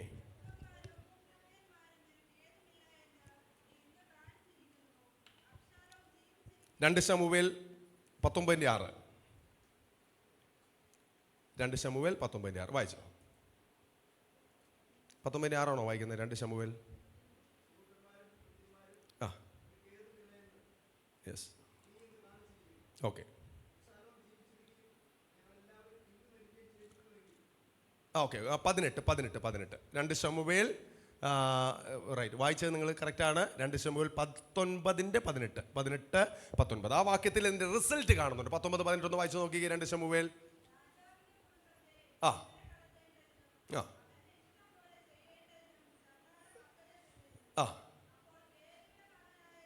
ശിമയി കണ്ടോ? നേരത്തെ നമ്മൾ കണ്ട 16-ാം അധ്യായത്തിൽ കണ്ട ഇതേ ശിമയിയെ നമ്മൾ വീണ്ടും കാണുകയാണ്. ശിമയി എന്താ ചെയ്തേ? നേരത്തെ കല്ലുവാരി എറിഞ്ഞ് പൂഴിവാരി എറിഞ്ഞ് ദാവീദിനെ ശപിച്ചു കൊണ്ടുപോയ ശിമയി വീണ് രാജാവിനോട് കണ്ടോ നോക്കിക്കേ സഹോദരങ്ങൾ, നോക്കിക്കേ. ഇത് ചെവി തുറന്ന് കേൾക്കുക. നിങ്ങൾ ആരോടെങ്കിലും നമുക്കൊരു പിണക്കമുണ്ടെങ്കിൽ നമുക്ക് എന്ത് ചെയ്യുക? ഒരു അടി കൊണ്ടോ ഇടി കൊണ്ടോ ഒരു കത്തുകൊണ്ടോ നമ്മൾ അറിയാതെ ഒരു വാട്സപ്പ് മെസ്സേജ് കൊണ്ടോ നമ്മൾ ഈ ദിവസങ്ങളിലൊക്കെ കാണുന്ന ഫേസ്ബുക്ക് നിങ്ങൾ തുറന്നാൽ ഒരു ദിവസം ഒരാളെ നല്ല രീതിയിൽ പ്രൊമോട്ട് ചെയ്യും ചിലർ. 2-ാം ദിവസം ആ ആളെ തന്നെ എതിരെ സംസാരിക്കും. കഴിഞ്ഞ ദിവസം കലാഭവൻ മണി എന്ന സിനിമാതരൻ്റെ സഹോദരനെതിരെ ഒരു സംസാരം നടന്ന് നിങ്ങൾ കേട്ട് കാണും. അദ്ദേഹത്തിൻ്റെ കളറിനെ കുറിച്ചൊക്കെ. അദ്ദേഹത്തിന് അനുകൂലമായി കേരളത്തിലുള്ള ഫേസ്ബുക്ക് ഉപയോഗിക്കുന്ന എല്ലാവരും സംസാരിച്ചു. 2 ദിവസം കഴിഞ്ഞപ്പോൾ അദ്ദേഹത്തിന് എതിരെ വേറൊരു ക്യാമ്പയിൻ തുടങ്ങി. ഞാൻ നോക്കിയപ്പോൾ ഈ സംസാരിച്ചവർ തന്നെ നേരെ അദ്ദേഹത്തിന് എതിരെ തിരിഞ്ഞു. ഇപ്പോൾ മറ്റൊരു സംസാരം നടന്നുകൊണ്ടിരിക്കുക. എപ്പോഴും ഓർക്കുക, നമ്മൾ അതിനെതിരെ, നിങ്ങൾ എപ്പോഴും ഈ ഫേസ്ബുക്കിലൊക്കെ കമൻ്റ് ഇടുന്നവരൊക്കെ ആയതുകൊണ്ട് ഞാൻ ഈ വാക്ക് പറയുന്നത്. ഞാൻ പരമാവധി നമ്മൾ ശ്രദ്ധിക്കേണ്ട ഒരു കാര്യം, ഏതെങ്കിലും നിങ്ങളെക്കുറിച്ചോ നമ്മുടെ സഭയെക്കുറിച്ചോ നമ്മുടെ വിശ്വാസത്തെക്കുറിച്ചോ ആരെങ്കിലുമൊക്കെ കമൻറ്റ് ചെയ്ത് പോകുമ്പോൾ പരമാവധി അത് സ്കിപ്പടിച്ച് പോകാൻ ശ്രദ്ധിക്കുക. അതിൽ നിങ്ങൾ കയറി പിടിച്ചു കഴിഞ്ഞാൽ ആകാശത്ത് പോകുന്ന കിളിയെ ഏണി വെച്ച് കയറി പിടിച്ചാൽ പിന്നെ നമ്മൾ എന്ത് ചെയ്യണം? ആ ദിവസം മുഴുവൻ അതിലൂടെ കയറി പോകണം. നമുക്ക് ഉത്തരം പറയാൻ മതിയാകാതെ വരുമ്പോൾ ചില സംസ്കൃതങ്ങളൊക്കെ നമ്മളറിയാതെ പറയേണ്ട വരും. എന്ന് പറഞ്ഞാൽ നമ്മളറിയാതെ പലരും, ഞാൻ നോക്കും പല ഗ്രൂപ്പുകളിൽ, നമ്മുടെ ക്രിസ്ത്യൻ ഗ്രൂപ്പുകളിൽ പലതും സംസ്കൃത വാക്കുകളൊക്കെ അവർ കോട്ട് ചെയ്തിട്ടുണ്ട്. ഈ സംസ്കൃതങ്ങളൊക്കെ വരാൻ കാര്യം അവർ സ്വന്തം അക്കൗണ്ട് അല്ല, അപ്പോഴെന്ത് ചെയ്യും? ഫേക്ക് അക്കൗണ്ടുകൾ അവർ സ്റ്റാർട്ട് ചെയ്യും. പിന്നെ രാവിലെ മുതൽ വൈകുന്നേരം വരെ ഈ ഫേസ്ബുക്ക് തുറന്നിടണം. അവൻ അത് കമൻറ്റ് ചെയ്തോ, ഇവനത് കമൻറ്റ് ചെയ്തോ, അവനത് കമൻറ്റ് ചെയ്തോ, അവൾ അത് എന്തെങ്കിലും പറഞ്ഞോ. ഞാൻ എൻ്റെ പൊന്നു സഹോദരങ്ങളോട്, പ്രിയ സഹോദരനോട് സ്നേഹത്തോടെ പറയട്ടെ, ഈ ദിവസങ്ങളിൽ നമുക്ക് വേണ്ട ഒരു വിജയമാണ് കൈപ്പിൻ്റെ മുകളിലുള്ളൊരു ജയം. എന്താ കൈപ്പിൻ്റെ മുകളിലൊരു ജയം എന്ന് പറഞ്ഞാൽ? ആരെനിക്കെതിരെ എന്ത് സംസാരിച്ചാലും, ദാവീദ് പറയുന്നു, അവൻ എന്തു പറഞ്ഞാലും അത് യേശുന്ന് പോലുമില്ല. ഇതിന് പകരം ചെയ്യുന്നൊരു ദൈവമുണ്ട്, ഇത് കേൾക്കുന്നൊരു ദൈവമുണ്ട്. ഞാൻ ഇവിടെയുള്ള സുഹൃത്തുക്കളോട് പറയട്ടെ, സഹോദരങ്ങളോട് പറയട്ടെ, ആർക്കെതിരെയും നിങ്ങൾ ദുഷിക്കാനോ പഴി പറയാനോ, നിങ്ങൾ അവർക്കെതിരെ പ്രതികാരം ചെയ്യാനോ പോകരുത്. എൻ്റെ പൊന്ന് സഹോദരങ്ങളോട് ഞാൻ സ്നേഹത്തോടെ പറയട്ടെ, അങ്ങനെ ഒരു സ്റ്റെപ്പ് നമ്മൾ ചെയ്താൽ പിന്നീട് 100 സ്റ്റെപ്പ് നമ്മൾ എടുക്കേണ്ടി വരും. ഒരാളോട് നമ്മൾ എടുക്കുന്ന ഒരു പ്രതികാരത്തിന്, അവൻ എന്നെക്കുറിച്ച് ഫേസ്ബുക്കിൽ അങ്ങനെ പറഞ്ഞല്ലേ, ചർച്ച് ഗ്രൂപ്പിൽ അവൻ എനിക്കെതിരെ. ഇപ്പം നമ്മൾ ഈ ട്രോളിൻ്റെ സമയമാണല്ലോ. അവൻ എന്നെ ട്രോളാണ്, എൻ്റെ പാട്ട്, എൻ്റെ പ്രസംഗം, ഞാൻ പറഞ്ഞത്, എൻ്റെ ഡ്രസ്സിങ്, അവൻ ട്രോളിയെങ്കിൽ ഞാൻ അവനെതിരെ. കഴിഞ്ഞ ദിവസം നമ്മുടെ ചർച്ച ഗ്രൂപ്പൊക്കെ നേരത്തെ നമ്മൾ സിനിമ പോലും കാണരുത് എന്ന് പ്രസംഗിച്ചവർ ഇപ്പം സിനിമാ പാട്ടും സിനിമാ വീഡിയോ ഉപയോഗിച്ചാൽ നമ്മൾ ട്രോള് മുഴുവൻ ഉണ്ടാക്കുന്നത്. കാര്യം എന്താ? നമുക്കത് ആശ്രയിക്കാതിരിക്കാൻ പറ്റാതായി പോയി. ഞാൻ ഇവിടെ ഇരിക്കുന്ന പെൺകുട്ടികളോട്, ഇവിടെ ഇരിക്കുന്ന സഹോദരങ്ങളോട് സ്നേഹത്തോടെ പറയട്ടെ, ആരെങ്കിലും പ്രതികാരം വെച്ചുകൊണ്ടിരിക്കുന്ന പ്രിയപ്പെട്ടവരുണ്ടെങ്കിൽ, പപ്പയോടാകാം, അമ്മയോടാകാം, ചേട്ടനോടാകാം, ചേച്ചിയോടാകാം, സഭയിലുള്ളവരോടാകാം, പുറത്തുള്ളവരോടാകാം, ആരോടെങ്കിലും ആർക്കെങ്കിലും കയ്പ് വീണ്ടും വീണ്ടും വീണ്ടും വീണ്ടും വെച്ചോണ്ടിരിക്കാൻ തോന്നുന്നുണ്ടെങ്കിൽ ഇന്ന് പരിശുദ്ധാത്മാവ് നിങ്ങളെ പ്രേരിപ്പിക്കുകയാണ്, മോനെ മോളെ അത് വിട്ടേര്, ഞാൻ കൈകാര്യം ചെയ്തോളാം, ഞാൻ ഇടപെട്ടോളാം, ഞാൻ നിനക്ക് വേണ്ടി സംസാരിച്ചോളാം. ബൈബിളിൽ പറയുന്നൊരു വാക്കുണ്ട്, യുദ്ധം യഹോവയ്ക്കുള്ളതല്ലോ. നിങ്ങൾക്ക് വേണ്ടി ദൈവം സംസാരിക്കും. നിങ്ങളെ പരസ്യമായി ആരെങ്കിലും കളിയാക്കിയാൽ നിങ്ങൾ പകരം ചോദിക്കാൻ പോകണ്ടെന്നേ. നിങ്ങൾ സഭയിൽ ആരെങ്കിലും കളിയാക്കിയാൽ പകരം ചോദിക്കാൻ പോകണ്ടെന്നേ. കർത്താവിനെ പരസ്യ കോലമാക്കി മാറ്റി, അവൻ്റെ വസ്ത്രം നറുക്കിട്ടെടുക്കുക. അവനെ പരസ്യമായിട്ട് ആളുകൾ വിചാരണ ചെയ്യുമ്പോൾ, പല കോടതിയിൽ മാറി മാറി വിചാരണ ചെയ്യുമ്പോൾ ഒരു കുറ്റവും കാണാതിരിക്കുമ്പോൾ കർത്താവ് പറയുക, പിതാവേ ഇവരോട് ക്ഷമിക്കണമേ. ഒരു കൊച്ചുകുട്ടിയുടെ ഉദാഹരണം നിങ്ങൾ കേട്ടിട്ടുണ്ടാകും. ആ കൊച്ചുകുട്ടി തൻ്റെ വീട്ടിലെപ്പോഴും ദേഷ്യപ്പെടും. കൊച്ചുമക്കളും കൂടി ഉള്ളതുകൊണ്ടാണ് ഞാൻ ചെറിയ കഥകൾ പറയുന്നത്. ആ പയ്യൻ വളരെ ദേഷ്യമുള്ള പയ്യനാണ്. അവൻ എന്ത് ചെയ്തു? പപ്പയോട് ദേഷ്യപ്പെടും, മമ്മിയോട് ദേഷ്യപ്പെടും, ഫോൺ വലിച്ചെറിയും, ഭക്ഷണം വലിച്ചെറിയും. അവൻ ചിലപ്പോൾ കഴിക്കത്തില്ല, ചിലപ്പോൾ കുടിക്കത്തില്ല, ഇഷ്ടം പോലെ അവൻ നടക്കും. പപ്പ ഇത് കണ്ടപ്പോൾ ഭയങ്കര വിഷമം തോന്നി. പപ്പ അവൻ്റെ ദേഷ്യം എങ്ങനെയെങ്കിലും മാറ്റണം. അതുകൊണ്ട് അവനെ വിളിച്ചു. പപ്പ അവനോട് പറഞ്ഞു, മോനെ ഇങ്ങ് വന്നേ. പപ്പ അവനെ വിളിച്ചിട്ട് പറഞ്ഞു, മോനെ ഇനി നിനക്ക് ദേഷ്യം വരുമ്പോൾ ദാ ഈ ആണി പിടിച്ചോ, ഈ ആണി ഇത് ഈ പലകയിൽ പോയി ഒന്ന് അടിക്കണം കേട്ടോ ദേഷ്യം വരുമ്പോൾ. അവന് പെട്ടെന്ന് ദേഷ്യം വരുന്നവനാ. പെട്ടെന്ന് അവന് ദേഷ്യം വന്നു. അവൻ പോയി ഒരാണി, പപ്പ പറഞ്ഞതല്ലേ, ഒരാണി അവിടെ പോയി അടിച്ചോ. അവൻ പോയി ആ ഭിത്തിയിൽ, ആ തടിയിൽ ഒരൊറ്റ ആണി അടിച്ചോ മോനെ. അവൻ്റെ ദേഷ്യം തീരുന്നത് വരെ ആണി അടിച്ചു. പിറ്റേ ദിവസമായപ്പോൾ അവന് വീണ്ടും ദേഷ്യം വന്നു. മോനെ ഓടിവാ, ദാ ആണി പിടിച്ചോ, കൊണ്ടുപോയി അടിക്കണം മോനെ. ദേഷ്യം വന്നപ്പോഴെല്ലാം പപ്പ അവന് ആണി കൊടുത്തു. അവൻ എന്ത് ചെയ്യാൻ തുടങ്ങി? ആണി അവിടെ അടിച്ചോ മോനെ, ദേഷ്യം തീരുന്നത് വരെ അടിച്ചോ, വീണ്ടും ആ മോനെ. മൂന്നാം ദിവസമായപ്പോൾ അവൻ സഹോദരിയുടെ ദേഷ്യം, സഹോദരൻ്റെ ദേഷ്യം, നാട്ടുകാരുടെ ദേഷ്യം, ദേഷ്യം ദേഷ്യം ദേഷ്യം ദേഷ്യം. അമ്മ പറഞ്ഞു, ഇത് നമ്മുടെ ഗ്രാൻഡ് ഫാദറിൻ്റെ ദേഷ്യമാകട്ടോ, അവൻ്റെ ദേഷ്യം കണ്ടോ, അവൻ്റെ നിപ്പ് കണ്ടോ, ദേഷ്യം ദേഷ്യം. കുറേ ദിവസം കഴിഞ്ഞപ്പോൾ ആണിയെല്ലാം തീർന്നു. പപ്പ പറഞ്ഞു, മോനെ ഇനി നിനക്ക് ദേഷ്യം വരുമ്പോൾ ഓരോ ആണി പറിച്ചെടുത്തോ. അവൻ എന്ത് ചെയ്യാൻ തുടങ്ങി? അടിച്ച ആണി ദേഷ്യം വരുമ്പോൾ കഷ്ടപ്പെട്ട് പറിക്കാൻ തുടങ്ങി. കുറേ ദിവസം കൂടി കഴിഞ്ഞപ്പോൾ അവൻ പറഞ്ഞു, പപ്പ ഇപ്പം എനിക്ക് വലിയ ദേഷ്യമൊന്നും വരുന്നില്ല കേട്ടോ, വലിയ ദേഷ്യമൊന്നും. പപ്പ അവനെ കൂട്ടിക്കൊണ്ട് നോക്കിക്കേ, ആ ആണി അടിച്ച സ്ഥലത്തേക്ക് പപ്പ എന്ന് നോക്കിയപ്പോൾ അവനോട് ചോദിച്ചു, മോനെ എന്താ നീ ഇപ്പം കാണുന്നത്? പപ്പ ഞാൻ ആണിയെല്ലാം പറിച്ചെടുത്ത് ആ തടിയിലെല്ലാം പാടുകൾ കിടക്കുക. അവനോട് പറഞ്ഞു കൊടുത്തു, പൊന്നു മോനെ നോക്കിക്കേ, ആണി അടിച്ച സ്ഥലത്ത് ആണിയില്ല, നീ ആണിയെല്ലാം പറിച്ചെടുത്തു, പകരം എന്താ സംഭവിച്ചേക്കുന്ന? ആണി അടിച്ച പാടുകൾ മായാതെ കിടക്ക്. ഇത് തന്നെയാണ് സംഭവം. നമ്മൾ ആരോടെങ്കിലും ദേഷ്യം വന്ന് അമ്മയോട് പറയുന്ന വാക്ക്, അയ്യോ അമ്മയോടൊക്കെ നമ്മൾ പറയുന്ന വാക്ക് ദേഷ്യം, എൻ്റെ കർത്താവേ ക്ഷമിക്കണേ. പപ്പയോടൊക്കെ നമ്മൾ പറയുന്ന വാക്ക് കേട്ടാൽ, സഹോദരങ്ങളോട് പറയുന്ന വാക്ക് കേട്ടാൽ ആണി അടിച്ച് തറയ്ക്കുന്ന പോലെയാണ്. പിന്നെ പപ്പ എന്നോട് ക്ഷമിക്കണേ പപ്പ എന്ന് പറഞ്ഞ് നമ്മൾ എന്ത് ചെയ്യും? ക്ഷമ പറയും. നമ്മൾ ക്ഷമ പറയും, പപ്പയോട് ക്ഷമ പറയും, മമ്മിയോട് ക്ഷമ പറയും, ഒക്കെ ശരിയാണ്. പക്ഷേ ആണി തിരിച്ചു പറയ്ക്കുമ്പോഴും ആ പാട് മനസ്സിലാവുന്നുണ്ടോ ഞാൻ പറയുന്നത്? പോയിരുന്നു മോനെ, ഞാൻ പറയുന്നത് വളരെ സ്നേഹത്തോടെ നിങ്ങളോട് ഈ വാക്ക് നിങ്ങൾ മറന്നു പോകരുത്. കയ്പ്.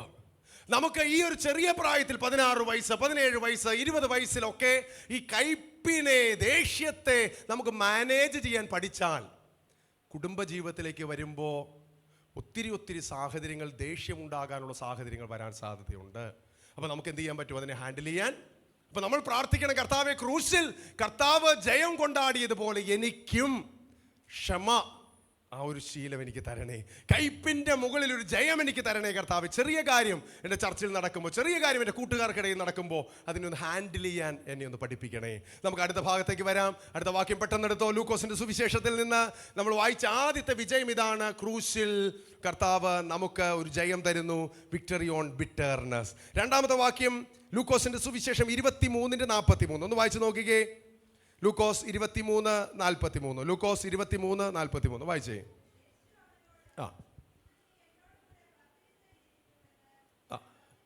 ഈ ഭാഗം നമുക്കറിയാം. ആരോടാണ് യേശു അത് പറയുന്നത്? യേശു ആരോട് പറയുന്ന വാക്കാത്?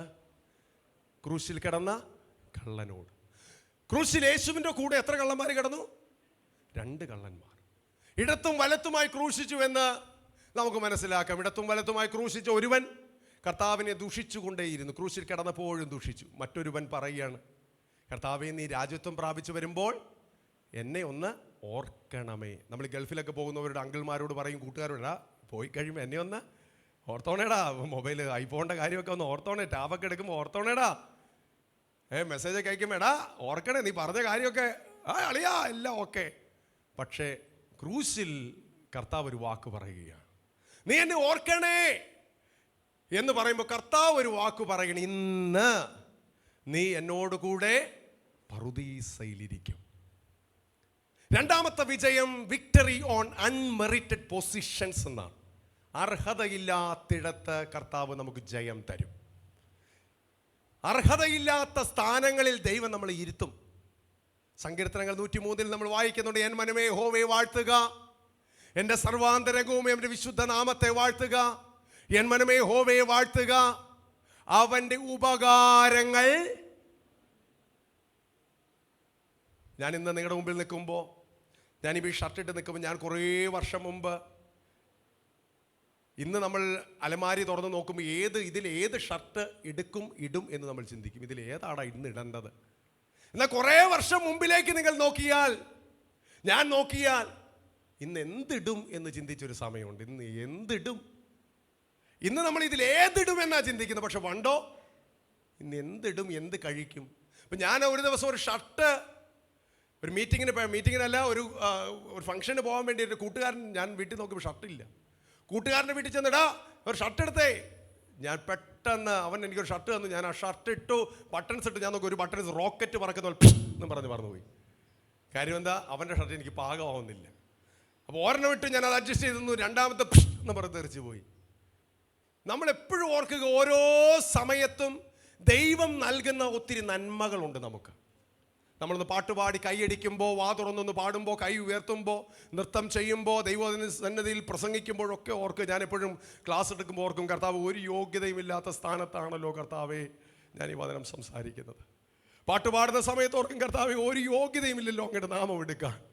പക്ഷേ യോഗ്യതയില്ലാത്തവരെ യോഗ്യരാക്കുന്ന ഒരു ദൈവമുണ്ട്.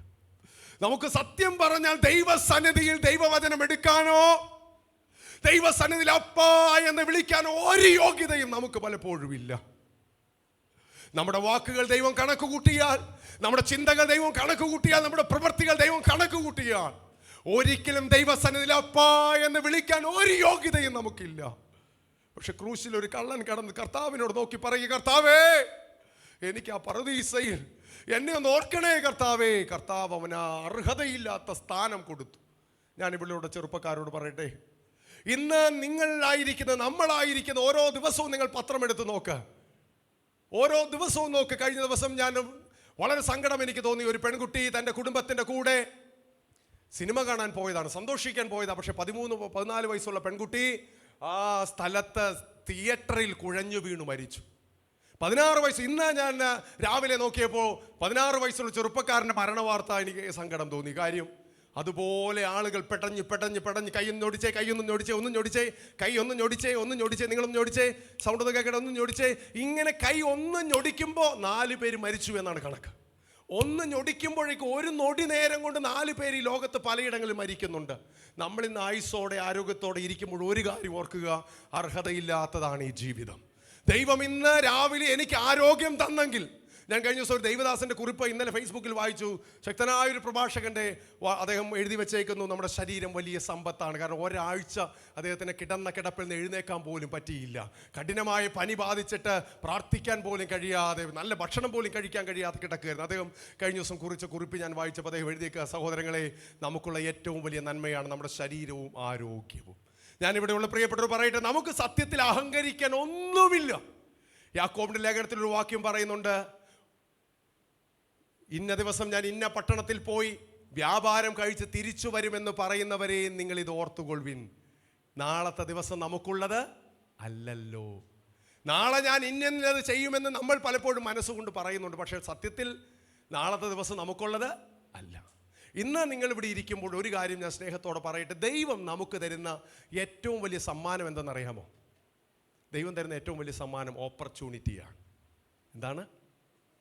അവസരം. ദൈവം നമുക്ക് തരുന്ന ഏറ്റവും വലിയ ഗിഫ്റ്റ് എന്ന് പറയുന്നത് അവസരമാണ്. ഇന്ന് നിങ്ങൾക്ക് തരുന്ന അവസരം ഈ ക്യാമ്പിൽ പങ്കെടുക്കാൻ, ഈ ക്ലാസ്സിൽ പങ്കെടുക്കാൻ, ഇന്ന് എനിക്ക് തരുന്ന അവസരം ഇന്ന് നിങ്ങളോടൊന്ന് വചനം പങ്കിടാൻ. ദൈവം നമുക്ക് തരുന്ന ഓരോ അവസരങ്ങളും നമ്മൾ വളരെ വിശ്വസ്തമായി ഉപയോഗിക്കണം. കർത്താവ് പറഞ്ഞൊരു ഉപമയുണ്ടല്ലോ, താലന്തുകളുടെ ഉപമ. ചിലർക്ക് താലന്ത് കൊടുത്തു, ചിലരെന്ത് ചെയ്തു? കുഴിച്ചിട്ടു. ഞാൻ ഇവിടെയുള്ള സ്നേഹിതരോട് സ്നേഹത്തോടെ പരിശുദ്ധാത്മാവിൽ പറയട്ടെ, ദൈവം നിങ്ങൾക്ക് തന്നിട്ട് താലന്തുകൾ ഓരോ ദിവസവും നിങ്ങൾ കുഴിച്ചിട്ട് പോകരുത്. ദൈവം തന്നിരിക്കുന്ന ഓരോ താലന്തുകളും എന്ത് ചെയ്യുക? ദൈവനാമത്തിന് വേണ്ടി ഉപയോഗിക്കുക. ഓർക്കുക, ദൈവം നമുക്ക് ഓരോ ദിവസവും തുറന്നു തരുമ്പോൾ, കർത്താവേ ഈ ദിവസം എനിക്ക് ജീവിക്കാൻ ഒരു യോഗ്യതയുമില്ല. പാട്ടുപാടുന്ന കുഞ്ഞുങ്ങൾ എൻ്റെ നടുവിലുണ്ട്, പ്രസംഗിക്കുന്ന കുഞ്ഞുങ്ങളുണ്ട്, പല പ്രൊഫഷണലുള്ള കുഞ്ഞുങ്ങളുണ്ട്. നിങ്ങൾ ഓർക്കുക, ഓരോ ദിവസവും ദൈവം നമുക്ക് ആയുസ് നീട്ടിത്തരുമ്പോൾ, ആരോഗ്യം നീട്ടിത്തരുമ്പോൾ, വെട്ടിപ്പോകേണ്ടവരായിരുന്നു നമ്മൾ, തീക്കിരയാകേണ്ടവരായിരുന്നു നമ്മൾ, തകർന്നു പോകേണ്ടവരായിരുന്നു നമ്മൾ. മുൻപ് ആരാധന ലീഡ് ചെയ്ത ദൈവദാസൻ പറഞ്ഞു കേട്ടില്ലേ, കർത്താവ് തൊട്ടത്, കർത്താവിൻ്റെ സന്നിധിയിലേക്ക് തിരിച്ചത്. ഇതുപോലെ ഇവിടെ ഇരിക്കുന്ന പ്രിയപ്പെട്ടവരെ നമ്മെയും ഒരു ദിവസം കർത്താവ് തിരിച്ചതാണ്. അല്ല എങ്കിൽ ഇന്നത്തെ ദിവസം നമ്മൾ പ്രാർത്ഥിക്കുക, കർത്താവ് ഒരു യോഗ്യതയുമില്ല എനിക്ക്, കർത്താവ് എന്നെ ഒന്ന് തിരിക്കണമേ, എന്നെ ഒന്ന് തിരിക്കണമേ. 2 ശമൂവേലിന്റെ പുസ്തകം ഒന്ന് എടുത്ത് നോക്കിക്കേ. 2 ശമൂവേൽ 9-ാം അധ്യായം ഒന്ന് വായിച്ചേ. 2 ശമൂവേൽ 9-ാം അധ്യായം. 2 ശമൂവേൽ 9-ാം അധ്യായം വായിക്കുമ്പോൾ വളരെ പ്രധാനപ്പെട്ട ഒരു ഭാഗം നമുക്ക് വേഗം കാണാം. 2 ശമൂവേൽ 9-ാം അധ്യായം പെട്ടെന്ന് നോക്കിക്കേ. ആ വാക്യം നിങ്ങൾ ഒന്ന് നോട്ട് ചെയ്തിടുക. പിന്നീട് നമുക്കത് വിശദീകരിച്ച് നമ്മൾ പറയുന്നില്ല. 2ാമത്തെ വിജയത്തിൽ ഈ ഒരു ഉദാഹരണം നിങ്ങൾ ചേർത്ത് വയ്ക്കുക. മെഫീബോശേത്ത് എന്ന് പേരുള്ള ഒരു ചെറുപ്പക്കാരൻ. മെഫീബോശേത്തിനെ കുറിച്ച് നിങ്ങൾക്കറിയാം. ശൗലിന്റെ ഗൃഹത്തിൽ ജനിച്ച യോനാഥാന്റെ മകനാണ്. യോനാഥാന്റെ മകൻ ജനിച്ച സമയത്ത് അവര് രാജഗ്രഹം തന്നെ തകർന്നു പോകുന്ന യുദ്ധത്തിന്റെ ശ്രുതി കേട്ട് ഈ കുഞ്ഞു മെഫീബോശേത്തിനെ എടുത്തുകൊണ്ട് ധാത്രി, ആ കുഞ്ഞിനെ നോക്കുന്ന ആയ എടുത്തുകൊണ്ട് ഓടിയപ്പോൾ ആ ഒരു വീഴ്ച വീണു. ആ വീഴ്ചയിൽ കാല് മുടന്തായി പോയി. അങ്ങനെ മുടന്തായി ഒരുവൻ, യോനാഥാന്റെ മകൻ, രാജഗൃഹത്തിൽ ജനിച്ചതാ. പക്ഷെ ഇപ്പൊ താമസിക്കുന്ന എവിടെയാ? ഒളിച്ച് താമസിക്കുക. പക്ഷെ ദാവീദ് വീണ്ടും ഭരണത്തിലെത്തിയപ്പോൾ ദാവീദ് ഒരു വാക്ക് ചോദിക്കുകയാണ്, ശൗലിന്റെ ഗൃഹത്തിൽ ആരെങ്കിലും ബാക്കിയുണ്ടോ? ദൈവത്തിന്റെ ദയ കിട്ടാൻ വേണ്ടി ആരെങ്കിലും ഉണ്ടോ? അപ്പോൾ ഒരാൾ പറയും, 2 കാലും മുടന്തായിട്ട് ഒരുത്തനുണ്ട്. അവന്റെ പേരെന്താ? മെഫീബോശേത്ത്. ആ മെഫീബോശേത്തിനെ അവിടെ ചെല്ലുമ്പോൾ മെഫീബോശേത്ത് പറയുകയാണ്, അയ്യോ, ഒരു യോഗ്യതയുമില്ലാത്ത എന്നെ, ഒരു ചത്ത നായെ പോലുള്ള എന്നെ രാജഗൃഹത്തിലേക്ക് കൊണ്ടുവരാൻ എന്ത് യോഗ്യതയായി എനിക്കുള്ളത്? ഞാനിവിടെയുള്ള സ്നേഹത്തോടെ നിങ്ങളോട് പറയട്ടെ, പ്രിയപ്പെട്ടവരെ, നമുക്ക് ഒരു യോഗ്യതയും സത്യത്തിൽ ദൈവത്തിൻ്റെ സന്നിധിയിലേക്ക് വരാനില്ല. പക്ഷെ കർത്താവ് നമ്മുടെ പാപങ്ങളെ ക്ഷമിച്ച്, നമ്മുടെ കുറവുകളെ ക്ഷമിച്ച്, നമ്മുടെ കുറ്റങ്ങളെ ക്ഷമിച്ച് അവൻ യോഗ്യരാക്കി നമ്മളെ മാറ്റിയിരിക്കുകയാണ്. Unmerited positions. ഇന്ന് നിങ്ങൾ വിശ്വസിക്കുമെങ്കിൽ ഒരു കാര്യം ഓർക്കുക, കർത്താവ് നിങ്ങളെക്കുറിച്ച് പറഞ്ഞിട്ടുള്ള ഓരോ വാഗ്ദത്തങ്ങളും അത് നമുക്ക് സത്യത്തിൽ യോഗ്യതയില്ല. ഞാൻ കഴിഞ്ഞ ദിവസം തിരുവനന്തപുരത്ത് ചെല്ലുമ്പോൾ വളരെ സന്തോഷമുള്ളൊരു വാർത്ത കേട്ടു. ലവ് ആർമി ക്രൂസൈഡ് എന്ന് പറഞ്ഞ സ്ഥലമുണ്ട്, ഒരു ക്യാമ്പ് സൈറ്റാണ്. ആ ക്യാമ്പ് സൈറ്റിൽ വർഷങ്ങൾക്ക് മുൻപ് ഞാൻ ചെല്ലുമ്പോൾ ഒരു പെൺകുട്ടിയെ പരിചയപ്പെട്ടു. ആ പെൺകുട്ടി അന്ന് 10 കഴിഞ്ഞ് +1 +2 ആ സമയത്ത് 3 ദിവസം ക്യാമ്പിൽ വെച്ചാണ് ആ പെൺകുട്ടിയെ കണ്ടത്, സംസാരിച്ചത്. ആ പെൺകുട്ടി പറഞ്ഞു, ഞാൻ സ്കൂൾ ഫസ്റ്റായിട്ട് ഇവിടെ ജയിച്ചിരിക്കുകയാണ്. പക്ഷേ 8ാം ക്ലാസ്സിൽ ഏറ്റവും മോശം കുട്ടിയായിരുന്നു ഞാൻ. പക്ഷെ അന്ന് ക്യാമ്പിൽ വന്ന് സമർപ്പിച്ച് തീരുമാനമെടുത്തു. കഴിഞ്ഞ വർഷങ്ങളിൽ എൻ്റെ ജീവിതത്തിൽ ദൈവം വലിയ വിജയങ്ങൾ എനിക്ക് തന്നു. അന്ന് ആ പെൺകുട്ടി പറഞ്ഞൊരു വാക്ക് എൻ്റെ മനസ്സിൽ തറച്ചിരുന്നു. ആ പെൺകുട്ടി പറഞ്ഞത്, എനിക്കൊരു ഡോക്ടർ ആകണം, അനേകരുടെ നടുവിൽ ഒരു മിഷണറി ഡോക്ടറായിട്ട് എനിക്ക് സേവനം ചെയ്യണം. പിന്നീട് ഞാൻ ലവ് ആർമി ക്രൂസൈഡിൽ കഴിഞ്ഞ വർഷം ചെല്ലുമ്പോൾ അവിടുത്തെ ലീഡർ എന്നോട്, ഞാൻ പറഞ്ഞു, ഇങ്ങനെ ഒരു പെൺകുട്ടി കുറേ വർഷം മുമ്പ് ഞാൻ ക്യാമ്പ് ഇവിടെ വന്നപ്പോൾ ഒരു പെൺകുട്ടി എന്നോട് പറഞ്ഞിരുന്നു. ആ പെൺകുട്ടിയുടെ പേര് ഷെറീന എന്നാണ്. അദ്ദേഹം പറഞ്ഞു, സാറേ ഓർമ്മയുണ്ട്, ഷെറീന നമ്മുടെ തന്നെ ഒരു ഭാഗമായി ഒരു ആശുപത്രിയിൽ ഛത്തീസ്ഗഡിൽ ഇപ്പോൾ ഭർത്താവും ഡോക്ടറാണ്, 2 പേരും ഡോക്ടേഴ്സായിട്ട് ഛത്തീസ്ഗഡിൽ മിഷണറി ഡോക്ടേഴ്സായിട്ട് സേവനം ചെയ്യുകയാണ്. ആ ലീഡർ പെൺകുട്ടി നമ്പർ തന്ന് ഞാൻ മെസ്സേജ് അയച്ചപ്പോൾ പെൺകുട്ടി പറഞ്ഞത്, സാറേ ഓർമ്മയുണ്ട്, ഞാൻ അന്ന് പറഞ്ഞതുപോലെ തന്നെ എൻ്റെ കർത്താവ് ഒരു യോഗ്യതയും ഇല്ലാത്ത സ്ഥലത്ത് 8ാം ക്ലാസ്സിൽ ഒരു മന്ദബുദ്ധിയായി, കഴുതയായി എഴുതി തള്ളപ്പെട്ട എൻ്റെ ജീവിതത്തിൽ ഞാൻ എന്താഗ്രഹിച്ചുവോ, സങ്കീർത്തനം 24, നിന്റെ ഹൃദയത്തിലെ ആഗ്രഹമൊക്കെയും അവൻ നിവർത്തിച്ചു തരും. ആഗ്രഹമൊക്കെയും, നല്ല ആഗ്രഹങ്ങളൊക്കെ നിവർത്തിക്കുന്ന കർത്താവിനെ കുറിച്ച് ഞാൻ നിങ്ങളോട് പറയുന്നു. കുഞ്ഞുങ്ങളെ, ഒരു യോഗ്യതയും ഇല്ലാത്ത സ്ഥലത്ത് ദൈവം നിങ്ങളെ എത്തിക്കും. ഒരു യോഗ്യതയും ഇല്ലാത്ത സ്ഥലത്ത് സങ്കീർത്തനങ്ങൾ വായിക്കുന്ന കൂട്ടുകാരിൽ പരമായി ആനന്ദ തൈലം കൊണ്ട് ദൈവം അഭിഷേകം ചെയ്യും. എത്ര പേർക്ക് അത് വിശ്വസിക്കാൻ കഴിയും? കരങ്ങൾ ഉയർത്തി ഹല്ലേലൂയ പറഞ്ഞേ. ഹല്ലേലൂയ. ഞാൻ വിശ്വസിക്കുന്നു നിങ്ങളെ ഓരോരുത്തരെയും കുറിച്ച് ദൈവത്തിന് ശ്രേഷ്ഠമായ പദ്ധതികളുണ്ട്. ദൈവത്തിന് പദ്ധതികൾക്ക് മാറ്റമില്ല. എബ്രായ ലേഖനം 13:8 പറയുന്നു, യേശു ക്രിസ്തു ഇന്നലെയും ഇന്നും എന്നേക്കും അനന്യനാണ്. നിങ്ങളോട് അമ്മയുടെ ഗർഭത്തിൽ നിങ്ങൾ ഉരുവാകുന്നതിന് മുൻപേ നിങ്ങളെക്കുറിച്ച് ദൈവത്തിനുള്ള പ്ലാനുകൾ ദൈവം നിവർത്തിക്കും. നമ്മൾ ആ റൂട്ടിലേക്ക് ചെല്ലുക. യോനയെക്കുറിച്ചുള്ള ദൈവത്തിൻ്റെ പ്ലാൻ തെറ്റിപ്പോകാൻ യോന ശ്രമിച്ചെങ്കിലും ദൈവം അവനെ തിരികെ കൊണ്ടുവന്നു. ഇവിടെയുള്ള സഹോദരൻ ഞാൻ പറയട്ടെ, ദൈവത്തിൻ്റെ പദ്ധതിക്ക് വേണ്ടി നിങ്ങളെ സമർപ്പിക്കുക. ദൈവത്തിന് ഇഷ്ടമാണ് ഏറ്റവും ബെസ്റ്റ്, ദൈവത്തിൻ്റെ ഹിതമാണ് ഏറ്റവും ബെസ്റ്റ്. അതിനുവേണ്ടി നമ്മെ തന്നെ സമർപ്പിക്കുക. 3-4 കാര്യങ്ങൾ വേഗത്തിൽ നമ്മൾ സംസാരിച്ച് നമുക്ക് പ്രാർത്ഥിക്കാം. വേഗം നോക്കിക്കേ, ലൂക്കോസിന്റെ സുവിശേഷത്തിലെ 2 ഭാഗങ്ങൾ നമ്മൾ കേട്ടു. 1 കയ്പിന്റെ മേലുള്ള ജയം, 2 അയോഗ്യതകളുടെ മേലുള്ള ജയം. 3-ാമത്തെ ഭാഗത്തേക്ക് നമ്മൾ വരികയാണ്. യോഹന്നാന്റെ സുവിശേഷം 19:26. പെട്ടെന്ന് വായിച്ച യോഹന്നാൻ 19:26. യോഹന്നാൻ 19:26 പെട്ടെന്ന് വായിച്ചു. യോഹന്നാൻ 19:26. ഇതുവരെ വായിക്കാത്ത ഒരാളെന്ന് വായിച്ച, ഇതുവരെ വായിക്കാത്ത ഒരാൾ.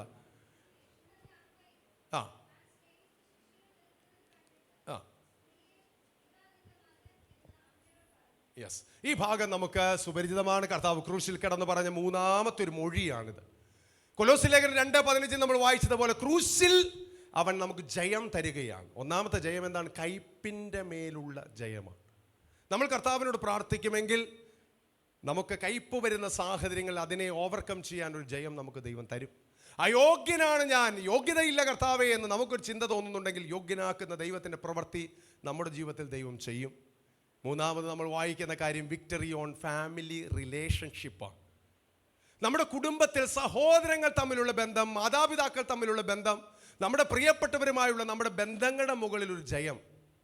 ഏറ്റവും കൂടുതൽ ദൈവം ആഗ്രഹിക്കുന്ന ഒരു കാര്യമാണ് നമ്മൾക്ക് ഭവനത്തിൽ നല്ലൊരു ബന്ധം പണിതുയർത്താൻ കഴിയുക. അതുകൊണ്ട് തന്നെയാണ് യോഹന്നാൻ 1:12 ഒരു വാക്ക് പറയുന്നുണ്ട്, നമ്മൾ കർത്താവിൽ വിശ്വസിച്ച് കഴിയുമ്പോൾ ദൈവത്തിൻ്റെ കുടുംബത്തിൽ ഭാഗമാകാൻ, ദൈവ മക്കളാകാൻ ദൈവം നമുക്കൊരു അവസരം തരികയാണ്. പക്ഷെ ഇന്ന് ഏറ്റവും വലിയ പ്രശ്നം എന്ന് പറയുന്ന ബന്ധം ബ്രേക്ക് ചെയ്യാനാണ് നമ്മുടെ പല പ്രവർത്തികളും, നമ്മുടെ ജീവിതത്തിലെ പല രീതികളും കാരണമായി തീരുന്നു. ഓർക്കുക, ദൈവം എപ്പോഴും മനുഷ്യരോട് ചേർന്ന് നിൽക്കാൻ ആഗ്രഹിക്കുക. ഇതാ ദൈവത്തിൻ്റെ കൂടാരം, മനുഷ്യരുടെ കൂടെ ദൈവത്തിൻ്റെ കൂടാരം എന്ന് നമ്മൾ വെളിപ്പാട് പുസ്തകത്തിൽ വായിക്കും. ദൈവം ആഗ്രഹിക്കുന്ന കാര്യം നമ്മുടെ കൂടെ ഇരിക്കുക. അവൻ്റെ പേര് തന്നെ എന്താണ്? ഇമ്മാനുവേൽ, ദൈവം നമ്മോട് കൂടെ. ദൈവം ആഗ്രഹിച്ചാണ് ദൈവം ഏദൻ തോട്ടത്തിൽ ആദാമിനെ ഹവ്വായും സൃഷ്ടിച്ചു. അവർ ഒരുമിച്ച് ജീവിച്ചു, ഒരുമിച്ച് ആ സാന്നിധ്യത്തിൽ അലിഞ്ഞു ചേർന്ന് അവർ പോവുകയായിരുന്നു. പക്ഷേ നമ്മൾ കാണുന്ന കാര്യം, ആ ബന്ധത്തിന് ഒരു വിള്ളൽ സംഭവിച്ചു. ഇവിടെയുള്ള സഹോദരങ്ങളെ, ഞാൻ മുമ്പ് പറഞ്ഞതുപോലെ ദൈവം നമുക്ക് തരുന്ന ഏറ്റവും വലിയ കാര്യമാണ് ബന്ധം. ദൈവവും നമ്മളും തമ്മിലുള്ള ബന്ധം. അത് നഷ്ടപ്പെട്ടു പോകാൻ അനുവദിക്കരുത്. കർത്താവിനെ ക്രൂശിക്കാൻ കൊണ്ടുപോകുമ്പോൾ ഒരു ശിഷ്യനെ കുറിച്ച് എഴുതിയിട്ടുണ്ട്, അവൻ അകലം വിട്ട് അനുഗമിച്ചു.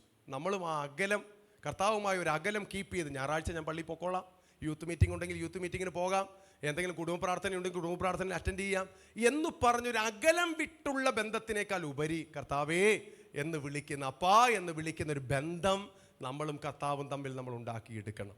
കർത്താവിൻ്റെ സന്നിധിയിലേക്ക് ചെന്ന് സങ്കീർത്തനങ്ങൾ നമ്മൾ വായിക്കുന്നു, അവൻ്റെ സന്നിധിയിൽ കഴിക്കുന്ന ഒരു ദിവസം വേറെ 1000 ദിവസത്തേക്കാൾ.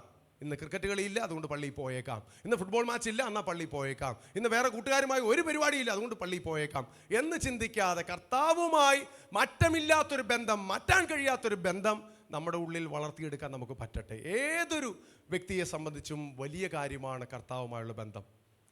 വളരെ സന്തോഷമുള്ളൊരു ടെസ്റ്റ് മണി കഴിഞ്ഞ ദിവസം ഞാൻ കേട്ടത്.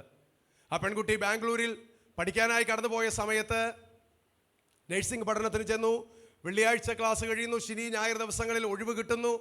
അവിടെ ഒഴിവ് കിട്ടുമ്പോൾ കൂട്ടുകാരെല്ലാം അടിച്ചു പൊളിക്കാനായി പുറത്തേക്കിടെ ഇറങ്ങി നടക്കുമ്പോൾ ഈ പെൺകുട്ടി തൻ്റെ ഒഴിവ് സമയം, തൻ്റെ ജോലികളെല്ലാം തീർത്ത്, തൻ്റെ പഠനത്തിൻ്റെ കാര്യങ്ങളെല്ലാം തീർത്തിട്ട് കുറച്ച് സമയം പ്രാർത്ഥിക്കാനായി സമയം ചെലവഴിക്കും. അപ്പോൾ കൂട്ടുകാർ വിളിക്കും, വാ ഇന്ന് സിനിമയ്ക്ക് പോകാം, നമുക്ക് ഔട്ടിങ്ങിന് പോകാം. പക്ഷേ ശനി ഞായർ ദിവസങ്ങളിൽ ആ പെൺകുട്ടി തൻ്റെ മുറിയിലിരുന്ന് കൂടുതൽ സമയം പ്രാർത്ഥനയ്ക്കായി ചെലവഴിക്കാൻ തുടങ്ങി. സംഭവിച്ചെന്താണെന്നറിയാം, ഒരു ദിവസം തൻ്റെ തൊട്ടടുത്ത മുറിയിലെ ഒരു പെൺകുട്ടി ഈ മുറിയിലേക്ക് കടന്നു വന്നപ്പോൾ മുട്ടുകുത്തി കട്ടിലിൻ്റെ അരികിലിരുന്ന് പ്രാർത്ഥിക്കുന്ന ഈ കൂട്ടുകാരിയെ കണ്ടു. അവൾ പ്രാർത്ഥിക്കുന്ന സമയത്ത് ശല്യപ്പെടുത്താതെ മാറിയിരുന്നു. കുറേ സമയം കഴിഞ്ഞപ്പോൾ ഈ പെൺകുട്ടി പ്രാർത്ഥന കഴിഞ്ഞ് കണ്ണുനീരോടെ എഴുന്നേറ്റ് വരുമ്പോൾ കൂട്ടുകാരിയെ കണ്ട് അത്ഭുതപ്പെട്ടു. നീ പോയില്ലേ കൂട്ടുകാരിയുടെ കൂടെ? ഇല്ല, എൻ്റെ വീട്ടിൽ നിന്നൊരു ഫോൺ കോൾ വന്നു, അത് കേട്ട് എനിക്ക് വല്ലാത്ത വിഷമം, മാനസികമായി വല്ലാതെ തളർന്നിരിക്കുക, ഞാനതുകൊണ്ട് പോയില്ല. എന്താ സംഭവിച്ചെന്നറിയാമോ? ആ കൂട്ടുകാരിക്ക് വേണ്ടി പ്രാർത്ഥിച്ചു. ആ കൂട്ടുകാരിയോട് കർത്താവിനെ സ്നേഹത്തെക്കുറിച്ച് പറഞ്ഞു. ആ കൂട്ടുകാരിയെ ദൈവത്തിലേക്ക് അടുപ്പിക്കാൻ ആ പെൺകുട്ടിക്ക് കഴിഞ്ഞു. പിന്നീട് ആ പെൺകുട്ടി ചർച്ചിൽ വന്ന് പറഞ്ഞ സാക്ഷ്യം ഇതാണ്, ഞങ്ങളുടെ ആ റൂമിൽ തന്നെ കുറച്ച് പെൺകുട്ടികളുമായി, കുറച്ച് പേരുമായി ചേർന്ന് ഒരു പ്രെയർ ഗ്രൂപ്പ് ഞായറാഴ്ചകൾ ഒരുമിച്ച് കൂടാൻ ഞങ്ങൾക്ക് ദൈവം ഒരു കൃപ ഒരുക്കി എന്നുള്ളതാണ്. ഞാൻ ഇവിടെയുള്ള സ്നേഹിതരോട് പറയട്ടെ, നമുക്ക് ചെയ്യാൻ കഴിയുന്ന വലിയ കാര്യങ്ങളുണ്ട്. ഞാനും നിങ്ങളും ചിലപ്പോൾ നമ്മുടെ വീട്ടിൽ ചിലർ കർത്താവിൽ നിന്ന് വളരെ ദൂരെയായിരിക്കും. ഞാൻ ആ വിവാഹം കഴിച്ചത് ഒരു ഹിന്ദു വിശ്വാസത്തിൽ നിന്ന് ക്രിസ്തീയ ഭാഗത്തേക്ക് വന്നൊരു പെൺകുട്ടിയാണ്. അവരുടെ അച്ഛനും 2 പെൺമക്കളും അമ്മയും ചേർന്ന 4 അംഗ കുടുംബം വിശ്വാസത്തിലേക്ക് വന്നു. വർഷങ്ങൾക്ക് മുമ്പ് അവർ കർത്താവിനെ ആരാധിച്ച് ഇങ്ങനെ പോന്നു. ഇളയ മകളെ നഴ്സിങ്ങിന് വേണ്ടി വിട്ടു. ഇളയ മകളും സ്നാനപ്പെട്ട ശേഷമാണ് നഴ്സിങ്ങിന് പോയത്. മൂത്ത മകളെ ഞാൻ വിവാഹം കഴിഞ്ഞു. ചില നാളുകൾ കഴിഞ്ഞപ്പോൾ ഹോസ്റ്റലിലായിരുന്ന നഴ്സിംഗ് പഠനം പൂർത്തീകരിച്ച് വന്ന ഇളയ മകൾ, അവരെക്കുറിച്ചൊരു ദുഃഖകരമായ വാർത്ത എൻ്റെ വീട്ടിൽ കേട്ടു. എൻ്റെ ഭാര്യയുടെ അനിയത്തിയെക്കുറിച്ച് ഞാൻ പറയും.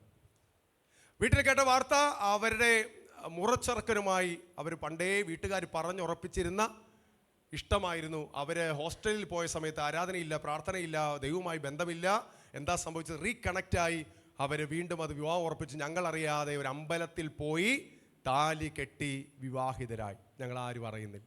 ആ പെൺകുട്ടി അവളെ നേഴ്സായി വീട്ടിൽ വരുന്നു. ഞങ്ങളുടെ തന്നെ കൂടെ താമസം. ഒരു ദിവസം എങ്ങനെയോ ഞങ്ങളുടെ മുമ്പിൽ അത് പറയേണ്ടി വന്നു. ഞങ്ങളത് അറിഞ്ഞതോടെ വീട്ടിലാകെ വിഷമമായി. ഞങ്ങളെല്ലാം കണ്ണുനീരിലായി, വിഷമത്തിലായി. വീട്ടിലെ അമ്മ, എൻ്റെ ഭാര്യ, ഞങ്ങളെല്ലാം വളരെ വിഷമത്തിലായി. ആ പെൺകുട്ടി പിന്നീട് തൻ്റെ ഭർത്താവിൻ്റെ കൂടെ ഹരിപ്പാട് എന്ന സ്ഥലത്തേക്ക് പോയി. അവിടെയാണെങ്കിൽ നിങ്ങൾ ഹരിപ്പാടോ ആ സ്ഥലത്തേക്ക് പോയിട്ടുണ്ടെങ്കിൽ അറിയാം, അവിടെ അമ്പലവാസികളാണ് എല്ലാവരും. അതിൻ്റെ ഉള്ളിലേക്ക് പോയതോടെ ദൈവവുമായുള്ള പാഠബന്ധം വിട്ടു. പിന്നീട് സിന്ദൂരമൊക്കെ തൊട്ട് വേറെ ലെവലിലേക്ക് മാറി. സ്നാനപ്പെട്ടൊരു പെൺകുട്ടിയുടെ കാര്യമാണ് ഈ പറയുന്നത്. ആ പെൺകുട്ടി സിന്ദൂരമൊക്കെ തൊട്ട് വേറൊരു ലെവലിലേക്ക് മാറി. അനിയത്തിയുടെ കാര്യമാണ് ഞാനീ പറയുന്നത്. ഞങ്ങളുമായി ഒരു ബന്ധവും ഇല്ലാതെ പോയി. പക്ഷേ ഞാൻ ഇനി പറയുന്നത് കേൾക്കുക. ദൈവത്തിൻ്റെ പ്രവൃത്തി അബ്രഹാമിൻ്റെ കാലത്ത് മാത്രമല്ല ഉള്ളത്. ഇസ്ഹാക്കിൻ്റെ കാലത്ത് മാത്രമല്ല ദൈവം പ്രവർത്തിക്കുന്നത്. ഏലിയാവിൻ്റെ കെരീത്ത് തോട്ടിൽ മാത്രമല്ല ദൈവം പ്രവർത്തിക്കുന്നത്. ദൈവം ഇന്ന് പ്രാർത്ഥിക്കുന്ന ആരുണ്ടോ, ദൈവസന്നിധിയിലേക്ക് നിലവിളിക്കുന്ന ആരുണ്ടോ, അവർക്ക് വേണ്ടി ദൈവത്തിന് പ്രവർത്തിക്കാൻ കഴിയും. ചില നാളുകൾ അങ്ങനെ പോയി. ഒരു ദിവസം അവിടെ നിന്ന് വളരെ വേദനയോടെ ഞങ്ങളെ ഫോൺ വിളിച്ചു. എനിക്കിവിടെ നിന്ന് എങ്ങനെയെങ്കിലും രക്ഷപ്പെടണം. ഞങ്ങളുടെ വീട്ടിൽ വന്നു താമസിച്ചു. കുഞ്ഞായി. ആ കുഞ്ഞ് ഞങ്ങളുടെ കുഞ്ഞിൻ്റെ കൂടെ പഠിക്കാൻ തുടങ്ങി. അവൾ പതിയെ ഒരു ദിവസം ചർച്ചിൽ വന്ന് ദൈവത്തിൻ്റെ വചനം കേട്ടപ്പോൾ മുട്ടുകുത്തി കണ്ണുനീരോടെ ഏറ്റുപറഞ്ഞു, കർത്താവെ, ഞാൻ ചെയ്തത് തെറ്റിപ്പോയി. പക്ഷേ ഭർത്താവ് അപ്പോഴും ഹിന്ദു ബാക്ക്ഗ്രൗണ്ടിൽ നിൽക്കുക. കഴിഞ്ഞ വർഷം ഈ സമയം ജനുവരി, ഫെബ്രുവരി, മാർച്ച്, ഏപ്രിൽ, മെയ് സമയങ്ങളിൽ എൻ്റെ അനിയൻ എന്ന് പറഞ്ഞാൽ ഈ അനിയത്തിയെ കല്യാണം കഴിച്ച പയ്യൻ വീട്ടിൽ വന്നിട്ട് പറഞ്ഞു, എൻ്റെ മോളെ ശബരിമലയിൽ കൊണ്ടുപോകാൻ പോവാണ്. കഴിഞ്ഞ വർഷം ഇതേ സമയത്ത് എൻ്റെ മകളാണ്, അവളെ ശബരിമലയിൽ കൊണ്ടുപോകണം. അപ്പോഴാണ് ഇതിൻ്റെ സീരിയസ്നെസ് ഞാനും മനസ്സിലാക്കുന്നത്. കാരണം അവരുടെ ഇഷ്ടപ്പെട്ടു പോകും. പക്ഷെ ഞങ്ങളുടെ വീട്ടിൽ പള്ളിയിൽ വന്നിരുന്ന ഈ കുഞ്ഞിനെ അവർ ശബരിമലയിൽ കൊണ്ടുപോകാൻ ശ്രമിച്ചപ്പോൾ പിന്നെ നമുക്കുള്ള ഓപ്ഷൻ വാക്കുകൊണ്ടോ അടികൊണ്ടോ ഇടികൊണ്ടോ ഒന്നും നടക്കത്തില്ല. ആകെയുള്ളത് പ്രാർത്ഥന മാത്രമാണ്. ഞാനതാണ് പറയുന്നത്. കുടുംബത്തിൽ ഒരു പ്രശ്നമുണ്ടാകുമ്പോൾ, ഇന്ന് ഇവിടെയുള്ള ചെറുപ്പക്കാർ ശ്രദ്ധിച്ചോണം, നിങ്ങളുടെ വീട്ടിൽ ഒരു പ്രശ്നം ഉണ്ടാകുമ്പോൾ പ്രാർത്ഥിക്കാൻ മുട്ടുമടക്കണം. നിങ്ങളുടെ കണ്ണുനീരിൻ്റെ മുൻപിൽ സ്വർഗം ഇറങ്ങി വരും. നിങ്ങൾ പ്രാർത്ഥിക്കുന്നിടത്ത് നിങ്ങൾ ദൈവസന്നിധിയിൽ മുട്ടുകുത്തിയാൽ, ഈ കാര്യം ഓർത്തു വെക്കുക, നിങ്ങൾ ദൈവസന്നിധിയിൽ മുട്ടുകുത്തിയാൽ വേറെ ആരുടെ മുൻപിൽ മുട്ടുമടക്കാൻ ദൈവം സമ്മതിക്കില്ല. നിങ്ങൾ കർത്താവിൻ്റെ മുമ്പിൽ കരഞ്ഞാൽ വേറെ ആരുടെ മുമ്പിൽ കരയാൻ ദൈവം സമ്മതിക്കില്ല. നിങ്ങൾ കർത്താവിൻ്റെ സന്നിധിയിൽ അപേക്ഷിച്ചാൽ വേറെ ആരുടെ മുമ്പിലും ഇരന്ന് നടക്കാൻ ദൈവം സമ്മതിക്കുകയില്ല. കർത്താവിൻ്റെ സന്നിധിയിൽ മുട്ടുമടക്കുക. ഈ ചെറിയ പ്രായത്തിൽ നമുക്ക് ആ ശീലം ഉണ്ടാവണം. കർത്താവിൻ്റെ സന്നിധിയിൽ ചോദിക്കാൻ, കർത്താവിൻ്റെ സന്നിധിയിൽ പ്രാർത്ഥിക്കാൻ നമുക്ക് കഴിയും. കഴിഞ്ഞ വർഷം ഇതേ സമയത്ത് ഈ പ്രശ്നം ഉണ്ടായി. ശബരിമലയിൽ കൊണ്ടുപോകണം എന്നൊരു പ്രശ്നം ഉണ്ടായ സമയത്ത് ഞാൻ കർത്താവിൻ്റെ സന്നിധിയിൽ പ്രാർത്ഥിച്ചു, ഉപവസിച്ചു, കരഞ്ഞു, നിലവിളിച്ചു. കഴിഞ്ഞ ഒക്ടോബർ മാസം എൻ്റെ അനിയൻ എന്നെ അന്ന് ശബരിമലയിൽ പോക്കൊന്നും നടന്നില്ല. പല കാരണങ്ങൾ അതൊക്കെ മുടങ്ങിപ്പോയി. ഒക്ടോബർ മാസമായപ്പോൾ എൻ്റെ അനിയൻ എന്നെ വിളിച്ചിട്ട് പറഞ്ഞു, ചേട്ടാ, എനിക്ക് പള്ളിയിലൊന്ന് വരണം. കൊടിയ വിശ്വാസിയായ ആൾ ഈ പള്ളിയിൽ വരണമെന്ന് ചിന്തിച്ചപ്പോൾ ഞാൻ ഓർത്ത് എന്തു പറ്റി? ഞാൻ പറഞ്ഞു പോരെ. രണ്ടാമത്തെ ആഴ്ച വന്നു, മൂന്നാമത്തെ ആഴ്ച വന്നു, നാലാമത്തെ ആഴ്ച വന്നു. ഞാൻ നോക്കിയപ്പോൾ കർത്താവിൻ്റെ വചനം കേൾക്കുമ്പോൾ ഇരുന്ന് കരയുന്ന എൻ്റെ അനിയനെ കണ്ടു. ഞാൻ ഓർത്തു ചെറിയ അഭിനയമാണോ, എന്താ പ്രശ്നം? പക്ഷേ രണ്ടാമത്തെ മാസമായപ്പോൾ എൻ്റെ അടുക്കൽ വന്ന് പറഞ്ഞു, എനിക്ക് കർത്താവിൻ്റെ വചനമനുസരിച്ച് സ്നാനപ്പെടണം, ഞാൻ ആ യേശുവിനെ എനിക്ക് വേണം. ചില മാസങ്ങൾക്ക് മുമ്പ് ശബരിമലയിൽ പോകാൻ, തൻ്റെ മകളുമായി പോകാൻ തീരുമാനിച്ചവൻ ദൈവസന്നിധിയിൽ മുട്ടുമടക്കിയിട്ട് പറഞ്ഞു, ചേട്ടൻ പോകുന്നത് പോലെ എൻ്റെ കർത്താവിനെ, ആ യേശുപ്പച്ചനെ എനിക്കൊന്ന് ഹൃദയത്തിൽ സ്വീകരിക്കണം. കഴിഞ്ഞ നവംബർ മാസം ആദ്യത്തെ ആഴ്ച കർത്താവിൻ്റെ സന്നിധിയിൽ അവൻ സ്നാനം സ്വീകരിച്ചു. ഞാൻ പറയട്ടെ, കുടുംബത്തിലൊരു പ്രശ്നം ഉണ്ടാകുമ്പോൾ, നമ്മുടെ മക്കൾക്കൊരു പ്രശ്നം ഉണ്ടാകുമ്പോൾ, നമ്മുടെ സഹോദരങ്ങൾക്കൊരു പ്രശ്നം ഉണ്ടാകുമ്പോൾ, കുടുംബത്തിൽ രോഗമോ ദുഃഖമോ ഉണ്ടാകുമ്പോൾ, സഹോദരങ്ങളോട് ഞാൻ സ്നേഹത്തോടെ പറയട്ടെ, പ്രാർത്ഥനയ്ക്ക് ഇന്നും മറുപടിയുണ്ട്. നമ്മൾ പ്രാർത്ഥിക്കാൻ തുടങ്ങുമ്പോൾ പ്രവർത്തിക്കുന്ന ദൈവം ഇറങ്ങി വരും. നമ്മൾ ദൈവസന്നിധി ആശ്രയിക്കാൻ തുടങ്ങുമ്പോൾ കർത്താവ് നമ്മുടെ കുടുംബ ബന്ധങ്ങളിലേക്ക് ഇറങ്ങി വരും. ഇതാ യോഹന്നാൻ മറിയ അവിടെ നിൽക്കുമ്പോൾ കർത്താവ് പറയുക കുടുംബ ബന്ധങ്ങളുടെ മുകളിൽ ഒരു ജയം. ഇന്ന് ഇവിടെ ഇരിക്കുന്ന സഹോദരൻ ഞാൻ പറയട്ടെ, നാളുകളിൽ നിങ്ങൾ പലരും ഇവിടെ ഇരിക്കുന്ന 90% പേര് വിവാഹിതരല്ലാത്ത ചെറുപ്പക്കാരൻ്റെ മുൻപിൽ കേൾക്കുന്നുണ്ട്. ഞാൻ പറയട്ടെ, നല്ലൊരു കുടുംബജീവിതത്തിലേക്ക് നിങ്ങൾ പ്രവേശിക്കുമ്പോൾ ഓർക്കുക, കർത്താവ് നമുക്ക് ദാനമായി തരും. നമ്മുടെ തെരഞ്ഞെടുപ്പ് പലപ്പോഴും പാളിപ്പോകാം, നമ്മുടെ ഇഷ്ടങ്ങൾ, നമ്മുടെ കണ്ടെത്തലുകൾ പലപ്പോഴും പാളിപ്പോകാം. പക്ഷെ കർത്താവേ, നീ എനിക്ക് തക്കതായൊരു തുണയെ തരണേ, കർത്താവേ എനിക്ക് തക്കതായൊരു തുണയെ നീ എനിക്ക് ഒരുക്കി തരണേ എന്നൊരു പ്രാർത്ഥന യുവജനങ്ങളെ നിങ്ങളുടെ ജീവിതത്തിൽ എഴുന്നേറ്റ് വരണം. നിങ്ങൾ ക്യാമ്പിൽ കണ്ടതോ, അവിടെ കണ്ടതോ, ഇവിടെ കണ്ടതോ, അവരുമായി പരിചയങ്ങളോ ഇഷ്ടങ്ങളോ ഒക്കെ ഉണ്ടാകാം. പക്ഷെ ദൈവത്തിൻ്റെ ഒരു തീരുമാനം എൻ്റെ ജീവിതത്തിൽ നടക്കണേ, അതുമാത്രമാണ് നിലനിൽക്കുന്നത്, ശാശ്വതം. കർത്താവ് നമ്മെ ആ കാര്യത്തിൽ സഹായിക്കട്ടെ. 4-ാമത്തെ കാര്യം വേഗത്തിൽ നമ്മൾ പോകുന്നു. മർക്കോസിന്റെ സുവിശേഷം 15-ാം അധ്യായം 34-ാം വാക്യം പെട്ടെന്ന് വായിച്ചു. പെട്ടെന്ന് 2 കാര്യങ്ങളോട് പറഞ്ഞ് നമ്മൾ വേഗം നിർത്തുന്നു. മർക്കോസ് 15:34 വേഗം വായിച്ചു. മർക്കോസ് 15:34.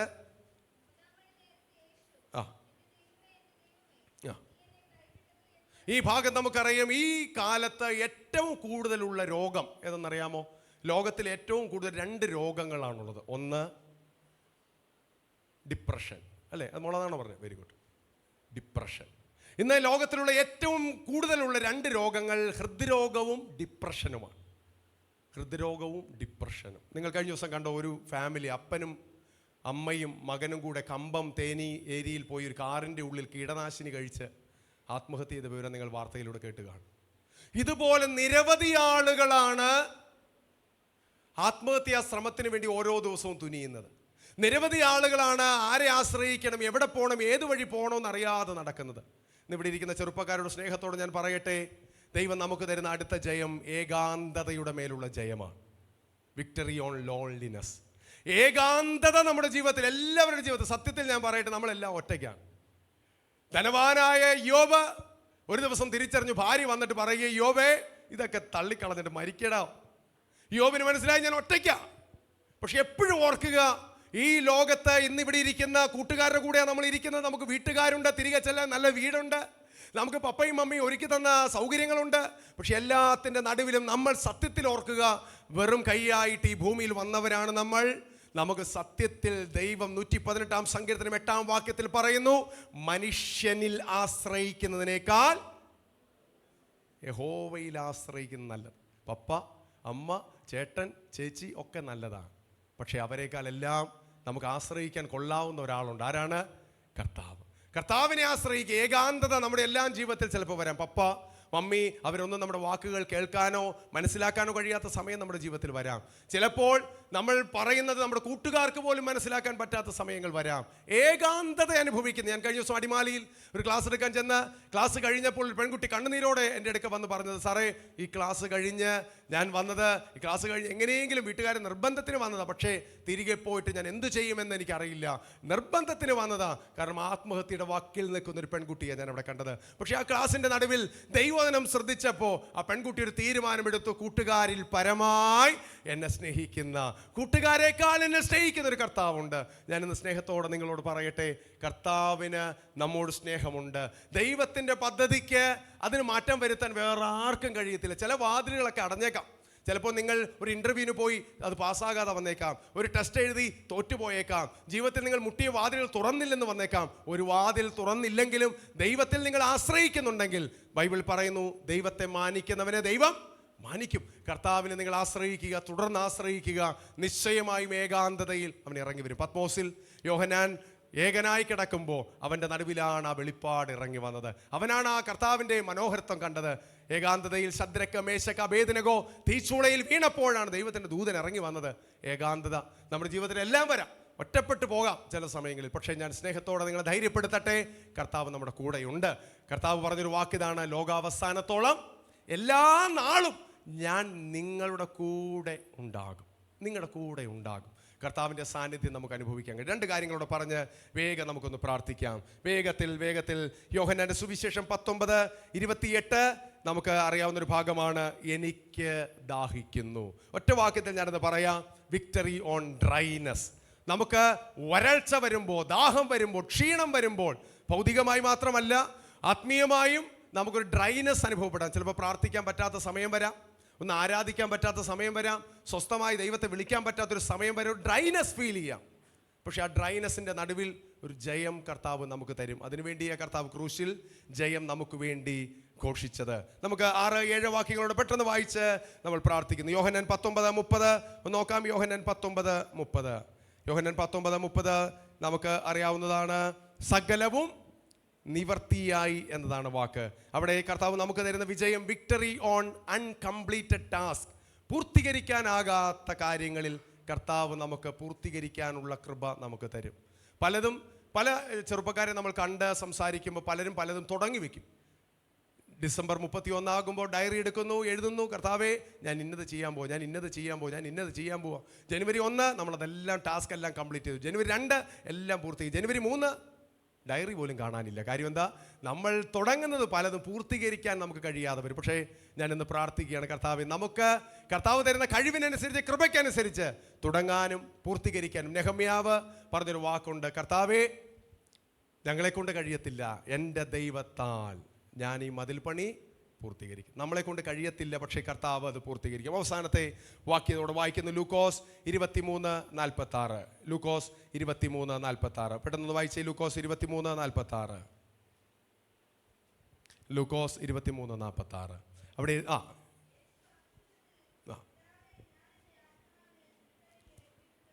ഈ ഭാഗവും നമുക്ക് സുപരിചിതമാണ്. ആ വാക്യം ഒന്ന് നോട്ട് ചെയ്യുക. Victory on fear. ഭയത്തിൻ്റെ മേലുള്ള ജയം. ഇന്ന് ഞാൻ ഈ 7 കാര്യങ്ങൾ നിങ്ങളോട് പറയുമ്പോൾ ഈ 7 കാര്യങ്ങളിൽ ഒരെണ്ണമെങ്കിലും നിങ്ങളുടെ ഹൃദയത്തോട് നിങ്ങൾക്ക് ചേർത്ത് വയ്ക്കാൻ കഴിയും. ഈ 7 കാര്യങ്ങളിലെ ജയം നിങ്ങളുടെ ജീവിതത്തിൽ, നമ്മുടെ ഓരോരുത്തരും ജീവിതത്തിൽ ദൈവം പ്രതീക്ഷിക്കുന്ന കാര്യമാണ്. ക്ഷമിക്കാനുള്ള, കയ്പിൻ്റെ മുകളിലുള്ള ജയം, ഏകാന്തതയുടെ മുകളിലുള്ള ജയം, കുടുംബ ബന്ധങ്ങളിൽ ഉള്ള ജയം, ആത്മീയമായി വരൾച്ച അനുഭവിക്കുമ്പോഴുള്ള ജയം. ഏത് കാര്യത്തിൻ്റെ മുകളിലും ഒരൊറ്റ ഉത്തരമാണ്. കൊലോസ്യർ 2:15. അവൻ ക്രൂശിൽ നമുക്ക് വേണ്ടി ജയം തന്നിരിക്കുന്നു. ഒരു നിമിഷം എഴുന്നേൽക്കാം, പ്രാർത്ഥിക്കാം. ദൈവസന്നിധിയിൽ ഈ 7 കാര്യങ്ങൾ നിങ്ങൾക്ക് പിന്നീട് സ്വസ്ഥമായി കേൾക്കാനും ധ്യാനിക്കാനും കഴിയട്ടെ. ഒരു നിമിഷം ദൈവസന്നിധിയിൽ എഴുന്നേറ്റ് നിന്ന് ഈ 7 കാര്യങ്ങളിൽ ഏതെങ്കിലും ഒന്നെങ്കിലും നിങ്ങളുടെ ഹൃദയത്തോട് ഇടപെട്ടെങ്കിൽ, കർത്താവേ എനിക്കൊരു ജയം തരണേ അപ്പ. കരങ്ങൾ നെഞ്ചോട് ചേർത്ത് വെച്ച് എത്ര പേർക്ക് പ്രാർത്ഥിക്കാൻ കഴിയും?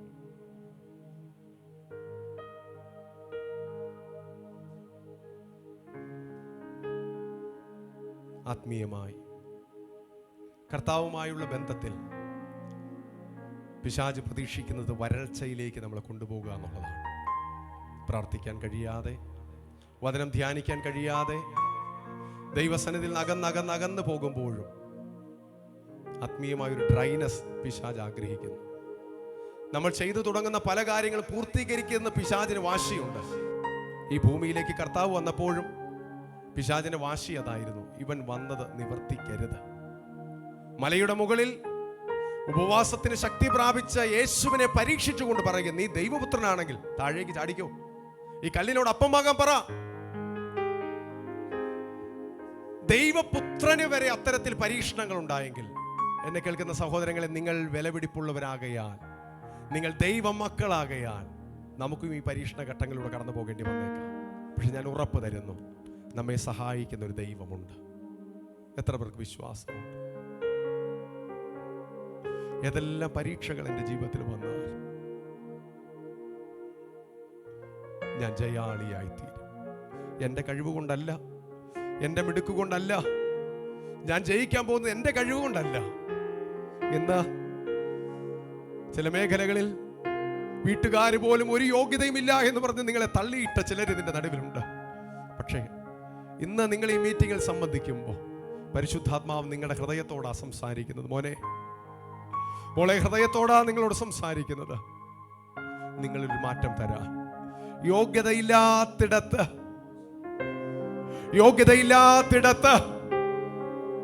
ഇന്ന് നമ്മൾ ഈ ആലയത്തിൽ നിൽക്കുമ്പോൾ, ഇന്ന് ദൈവ സാന്നിധ്യം അനുഭവിച്ച് നിൽക്കുമ്പോൾ കർത്താവ് ഒരു ഉറപ്പ് തരാൻ പോവുകയാണ്. നീ തോറ്റുപോകയില്ല. മോളെ, നീ തോറ്റുപോകത്തില്ല. നിന്റെ ജീവിതത്തിൽ നീ തോറ്റുപോകത്തില്ല. പലപ്പോഴും നമ്മൾ ചോദിച്ചു കഴിഞ്ഞു, എന്തിനാ ഈ ഒരു ജീവിതം? എന്തിനാ കർത്താവ് ഇങ്ങനെ ഒരു ജീവിതം എനിക്ക് തന്നത്? എന്തിനാ കർത്താവ് ഇങ്ങനെ ഒരു ജീവിതം എനിക്ക് തന്നത്? എന്തിനാ കർത്താവേ ഇങ്ങനെ ഒരു ജീവിതം എനിക്ക് തന്നത്? പക്ഷേ കർത്താവ് പറയുന്നു, മോനെ മോളെ, എനിക്കൊരു പദ്ധതിയുണ്ട്, എനിക്കൊരു പ്ലാനുണ്ട്.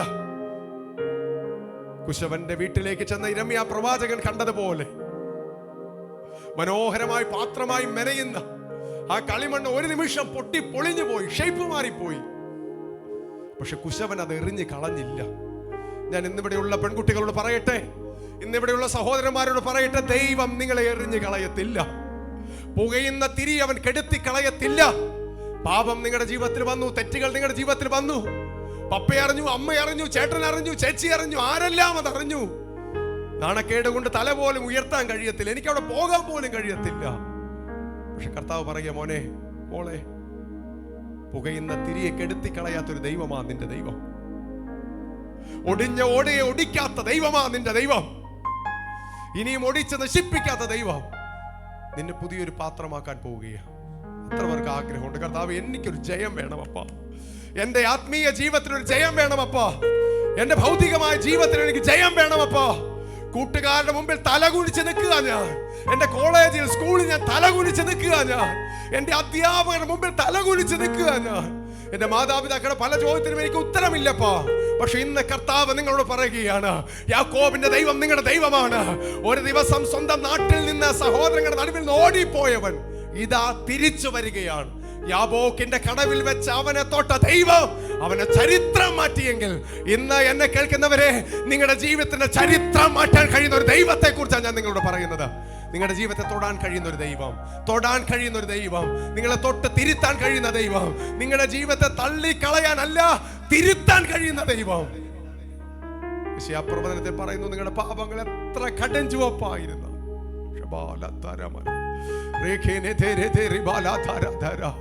സാറ് പറഞ്ഞോ, സാറ് ക്ലാസ് എടുത്തോ, എത്ര ക്ലാസ് കേട്ടാലും എനിക്കൊരു മാറ്റം ഉണ്ടാവില്ല സാറേ. സാർ എന്തെല്ലാം പറഞ്ഞാലും ഒരു മാറ്റവും എനിക്കുണ്ടാവില്ല സാറേ. അങ്ങനെ ആയിപ്പോയി ഞാൻ.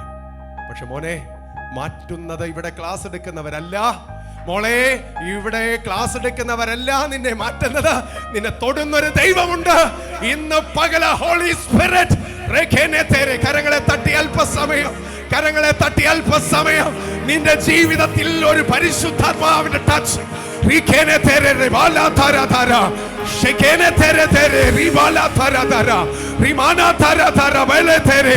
യേശുവിന്റെ നാമത്തിൽ, യേശുവിന്റെ നാമത്തിൽ, യേശുവിന്റെ നാമത്തിൽ ഒരു ചേഞ്ച് ഉണ്ടായി വരട്ടെ, ഒരു ട്രാൻസ്ഫോർമേഷൻ ഉണ്ടായി വരട്ടെ, ഒരു മാറ്റം ഉണ്ടായി വരട്ടെ, ഒരു ചേഞ്ച് ഉണ്ടായി വരട്ടെ. തലേ ഉയർത്തുന്ന ദൈവമേ, തലേ ഉയർത്തുന്ന ദൈവമേ,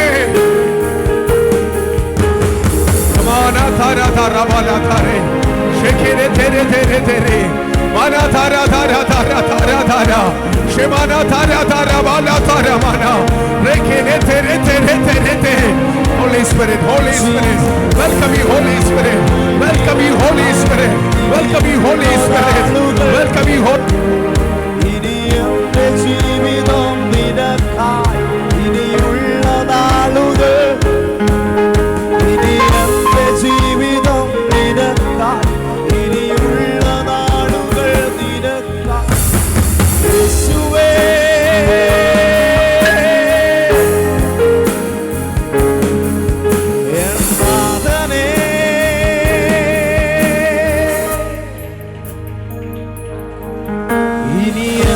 ജീവിതം നിനക്കായി, ഇനിയുള്ള നാളുകൾ നിനക്കായി, ഇനി എന്റെ ജീവിതം നിനക്കായി, ഇനിയുള്ള നാളുകൾ നിനക്കായി, ഇനി എന്റെ ജീവിതം നിനക്കായി, ഇനിയുള്ള നാളുകൾ നിനക്കായി, ഇനി എന്റെ ജീവിതം നിനക്കായി, ഇനിയുള്ള നാളുകൾ നിനക്കായി. യേശുവേ,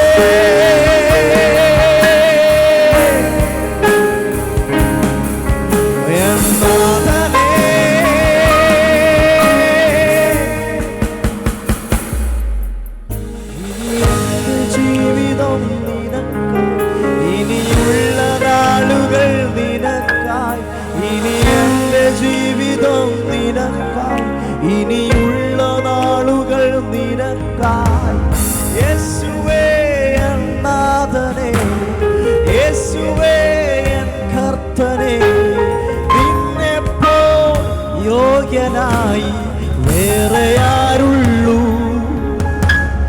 യേശുവേ എൻ നാഥനേ യേശുവേ എൻ കർത്തനേ അങ്ങേപ്പോൾ സ്നേഹിതനായി വേറെ ആരുള്ളൂ ഇനി എൻ്റെ ജീവിതം നിനക്കായി ഇനിയുള്ള നാളുകൾ നിനക്കായി ഇനി എൻ്റെ ജീവിതം നിനക്കായി ഇനിയുള്ള നാളുകൾ നീ എല്ലാവരും പറഞ്ഞാട്ടെ ഇനി എൻ്റെ ജീവിതം നിനക്കായി ഇനിയുള്ള നാളുകൾ യേശുവിനായി ഇനി എൻ്റെ ജീവിതം നിനക്കായി ഇനിയുള്ള നാളുകൾ യേശുവിനായി യേശുവേ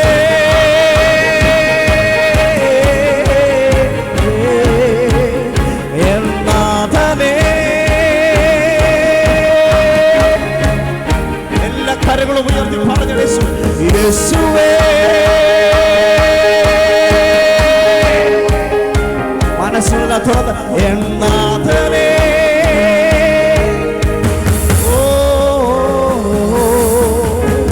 ഇനി എൻ്റെ ജീവിതം നിനക്കായി ഇനിയുള്ള നാളുകൾ നിനക്കായി ഇനി എൻ്റെ ജീവിതം നിനക്കായി ഇനിയുള്ള നാളുകൾ യേശുവിനായി ഇനി എൻ്റെ ജീവിതം നിനക്കായി ഇനിയുള്ള നാളുകൾ നിനക്കായി ഇനി എൻ്റെ ജീവിതം നിനക്കായി ഇനിയുള്ള നാളുകൾ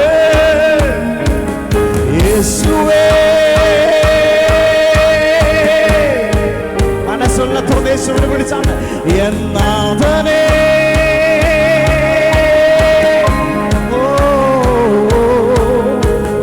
യേശുവേ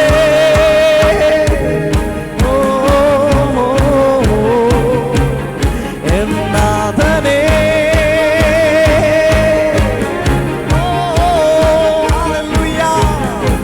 ൂരിരുൾ പാതയിൽ നീ സ്വസ്ഥമായിരിക്കാം മരണത്തിൻ താഴ്വരയിൽ സ്വസ്ഥമായിരിക്കാം ൂരിരുൾ പാതയിൽ നീ സ്വസ്ഥമായിരിക്കാം മരണത്തിൻ താഴ്വരയിൽ സ്വസ്ഥമായിരിക്കാം മനമേ നീ സ്വസ്ഥമായിരിക്കാം എൻ മനമേ നീ സ്വസ്ഥമായിരിക്കാം പാതയിൽ നീ സ്വസ്ഥമായിരിക്കാം താഴ്വരയിൽ സ്വസ്ഥമായിരിക്കാം ഒരു കുഞ്ഞും സ്വന്തം കുഞ്ഞുങ്ങൾ തോറ്റുപോകാൻ ഒരപ്പനും അമ്മയും ഇഷ്ടപ്പെടുന്നില്ല. പഠിത്തത്തിലാകാം, സ്പോർട്സിലാകാം, സ്വന്തം കുഞ്ഞുങ്ങൾ ഒരിടത്തും തോറ്റുപോകുന്നത് സ്നേഹമുള്ള ഒരു അപ്പനും അമ്മയ്ക്കും ഇഷ്ടമല്ല. എങ്കിൽ അതിനേക്കാളെല്ലാം നമ്മെ സ്നേഹിക്കുന്ന സ്വർഗീയ പിതാവ് പറയുന്ന മോനെ നീ തോറ്റുപോകുന്നത്, മോളെ നീ തോറ്റുപോകുന്നത് എനിക്കിഷ്ടമല്ല. നീ തോറ്റുപോകരുത്, നീ തോറ്റുപോകരുത്, നീ തോറ്റുപോകരുത്, നീ തോക്കരുത്. ഞാൻ നിനക്ക് വേണ്ടി കാൽവരി ക്രൂശിൽ അവസാന തുള്ളി ചോരയും ഊറ്റിയത് നീ ജയിക്കാൻ വേണ്ടി. നീ തോറ്റുപോകരുത്, നീ തോറ്റുപോകരുത്. പാപം നിന്നെ തോൽപ്പിക്കരുത്, വിഷാദം നിന്നെ തോൽപ്പിക്കരുത്, ടെൻഷൻ നിന്നെ തോൽപ്പിക്കരുത്, തെറ്റായ കൂട്ടുകാരെ നിന്നെ തോൽപ്പിക്കരുത്. പരിശുദ്ധാത്മാവ് നിന്നെ സഹായിക്കും. ദൈവമായ കർത്താവേ, ഇന്നിവിടെ ആയിരിക്കുന്ന എല്ലാവരുടെ മേൽ ജയമുണ്ടാകട്ടെ, ജയമുണ്ടാകട്ടെ, ജയമുണ്ടാകട്ടെ, ജയമുണ്ടാകട്ടെ, ജയമുണ്ടാകട്ടെ. കർത്താവേ, ഇന്ന് ഇവർ കേൾക്കുന്ന വചനങ്ങൾ ഓരോന്നും ഇന്ന് മാത്രമല്ലപ്പോ ഇവരുടെ മനസ്സിൽ നിന്ന് മാറാതെ നിൽക്കട്ടെ, മനസ്സിൽ നിന്ന് മാറാതെ നിൽക്കട്ടെ. മനസ്സിലത് നൂറുമേനിയായി ഫലമുണ്ടാകട്ടെ. കർത്താവ് ചെയ്യുന്നതിന് നന്ദി. കുഞ്ഞുങ്ങളെ അനുഗ്രഹിക്കുന്നു, യുവജനങ്ങളെ അനുഗ്രഹിക്കുന്നു, മുതിർന്ന പ്രിയപ്പെട്ടവരെല്ലാം മാനിക്കുന്നു, അനുഗ്രഹിക്കുന്നു. യേശുവിൻ നാമത്തിൽ തന്നെ. എല്ലാവരുടെ നന്ദി. God bless you, God bless you. Thank you. ഇരുന്നാട്ടെ. Thank you. മീറ്റിംഗിൽ ക്ഷണിച്ച പ്രിയപ്പെട്ടവർ പ്രത്യേകം നന്ദി അറിയിക്കുന്നു. ദൈവം നിങ്ങളെ കൂടുതലായി അനുഗ്രഹിക്കട്ടെ. എല്ലാ നന്മകളും നിങ്ങൾക്ക് തരട്ടെ. നമുക്ക് ഒരുമിച്ച് കർത്താവിൽ ജയാളികളായി മാറാം. ആമേൻ. Thank you so much sir. ഈ സെക്ഷൻ നിങ്ങളുടെ ജീവിതത്തിൽ ഒരു അനുഗ്രഹമായിരുന്നു വിശ്വസിക്കുന്നു. ഇതിൻ്റെ അകത്തൊരു മെയിനായിട്ടൊരു പോയിന്റ് ഞാൻ നിങ്ങളോട് ഒന്നുകൂടെ ഓർപ്പിക്കുന്നു. നമ്മൾ ഒരു മനുഷ്യൻ്റെ മുമ്പിലും തല കുനിക്കേണ്ടി വരത്തില്ല. ദൈവസന്നിധിയിൽ നമ്മുടെ തലകളെ കുനിക്കുന്ന നിമിഷങ്ങൾ, നമ്മുടെ രാത്രിയിലെ പ്രാർത്ഥനകൾ. ഇപ്പോൾ പലപ്പോഴും നമ്മൾ സ്കിപ്പ് ചെയ്യുന്ന ഒരു കാര്യമാണ് നമ്മുടെ പ്രെയർ സ്കിപ്പ് ചെയ്യുന്നു. അതോടുകൂടെ നമ്മൾ ദൈവസന്നിധിയിൽ നിന്നും അകന്നകന്ന് പോവുകയാണ്. നമ്മുടെ നമ്മൾ നിസ്സാരമായിട്ട് കാണുന്നതായിരിക്കും എൻ്റെ വൈകിട്ടത്തെ പ്രെയർ, ഒരു ദിവസത്തെ പ്രെയർ അല്ലേ മാറ്റി വെക്കുന്നുള്ളൂ. പക്ഷേ നമ്മൾ ദൈവസന്നിധിയിൽ ആ ഒരു പ്രെയർ വൈകിട്ടും രാവിലെയും നമുക്ക് പറ്റുന്ന സമയമൊക്കെ പ്രാർത്ഥിച്ചാൽ നമ്മൾ എവിടെ ചെന്നാലും അവിടെ നമ്മുടെ തലയെ കുനിക്കാൻ ഒരിക്കലും ഇട വരത്തില്ല. കാരണം ഇപ്പം ഓരോരുത്തർ ചിന്തിക്കുന്നുണ്ടായിരിക്കും, ഒരു ക്യാമ്പ് നടത്താൻ നമ്മളെ കൊണ്ട് പറ്റുമോ, ഒരു ക്യാമ്പ് ഹോസ്റ്റ് ചെയ്യാൻ നമ്മളെ കൊണ്ട് സാധിക്കുമോ. ഞാൻ നിങ്ങളുടെ മുമ്പിലൊരു സാക്ഷിയായിട്ട് നിൽക്കുന്ന എനിക്ക് എത്ര വയസ്സുണ്ടെന്നറിയാമോ? എനിക്ക് ഏകദേശം ഒരു 23 വയസ്സേ ഉള്ളൂ. പക്ഷേ നമ്മുടെ പ്രായത്തിലല്ല, കാരണം നമ്മുടെ അവൈലബിലിറ്റിയാണ്. നമ്മൾ ദൈവമേ എന്നെ ഉപയോഗിക്കണമേ, ദൈവമേ എന്നാൽ കഴിയത്തില്ല, ദൈവമേ എന്നെ ഉപയോഗിക്കണേ എന്നൊരു പ്രാർത്ഥന നിങ്ങളുടെ മനസ്സിലുണ്ടെങ്കിൽ, ആ ഒരു പ്രാർത്ഥനയോടെ നിങ്ങളുടെ ജീവിതം മുമ്പോട്ട് പോകുന്നുണ്ടെങ്കിൽ നിങ്ങൾ പോലും വിചാരിക്കാത്ത രീതിയിൽ ദൈവം നിങ്ങളെ ഉപയോഗിക്കും. ഇന്ന് ലാസ്റ്റ് ഞാനൊരു സാക്ഷ്യം ടെസ്റ്റ് മണി, എൻ്റെ റീസെൻറ്റ് ലൈഫിൽ നടന്നൊരു ടെസ്റ്റ് മണിയും കൂടെ ഷെയർ ചെയ്യുന്നുണ്ട്. ഉച്ച കഴിഞ്ഞത്തെ സെക്ഷൻസ് എന്ന് പറയുമ്പോഴത്തേക്ക് ഒരു കൗൺസിലിംഗ് സെക്ഷനുണ്ട്. ഇപ്പം നമ്മുടെ ജീവിതം എന്ന് പറയുന്നത്, ഇപ്പോൾ ഒരാൾ നമ്മളെ പിച്ചിയാലോ അതുപോലെ നമുക്ക് സഹിക്കാൻ പറ്റുന്നില്ലാത്തൊരു കാലഘട്ടങ്ങളിലാണ്. അനേകർ മരിച്ചു പോകുന്നുണ്ട്. പക്ഷേ ആത്മഹത്യ അതിലും അധികമാണ് ഈ തലമുറയിൽ, യൗവനക്കാരുടെ ഇടയിൽ. ഒരു കാര്യത്തിൽ നമുക്കൊരു പ്രശ്നം ഫേസ് ചെയ്യാൻ പറ്റുന്നില്ല, ഒരു പ്രശ്നത്തിൽ നമ്മൾ അകപ്പെട്ട് കഴിഞ്ഞാൽ അതിൽ നിന്ന് എന്ത് ചെയ്യണം, നമുക്കൊരു നല്ല സപ്പോർട്ടില്ല ഈ കാലഘട്ടത്തിൽ. അതിനൊക്കെ ഒരു നല്ല സപ്പോർട്ടാണ് നമ്മുടെ യേശു കർത്താവ്. നമ്മുടെ ഏത് പ്രശ്നങ്ങളും ഏത് പ്രതികൂലങ്ങളും ദൈവസന്നിധിയിലേക്ക് നമ്മൾ സമർപ്പിച്ച് കഴിഞ്ഞാൽ നിനക്ക് വേണ്ടി സംസാരിക്കാൻ ദൈവം ദൂതന്മാരെ ഇറക്കിത്തരും. കാരണം ഞാൻ ഈ ദിവസങ്ങളിൽ മനസ്സിലാക്കിയ ഒരു കാരണമാണ്, നമ്മൾ ഇവിടെ ഇരുന്ന് വിഷമിച്ചാൽ നമ്മുടെ ഉള്ളങ്ങളെ അറിയുന്നൊരു കർത്താവുണ്ട്.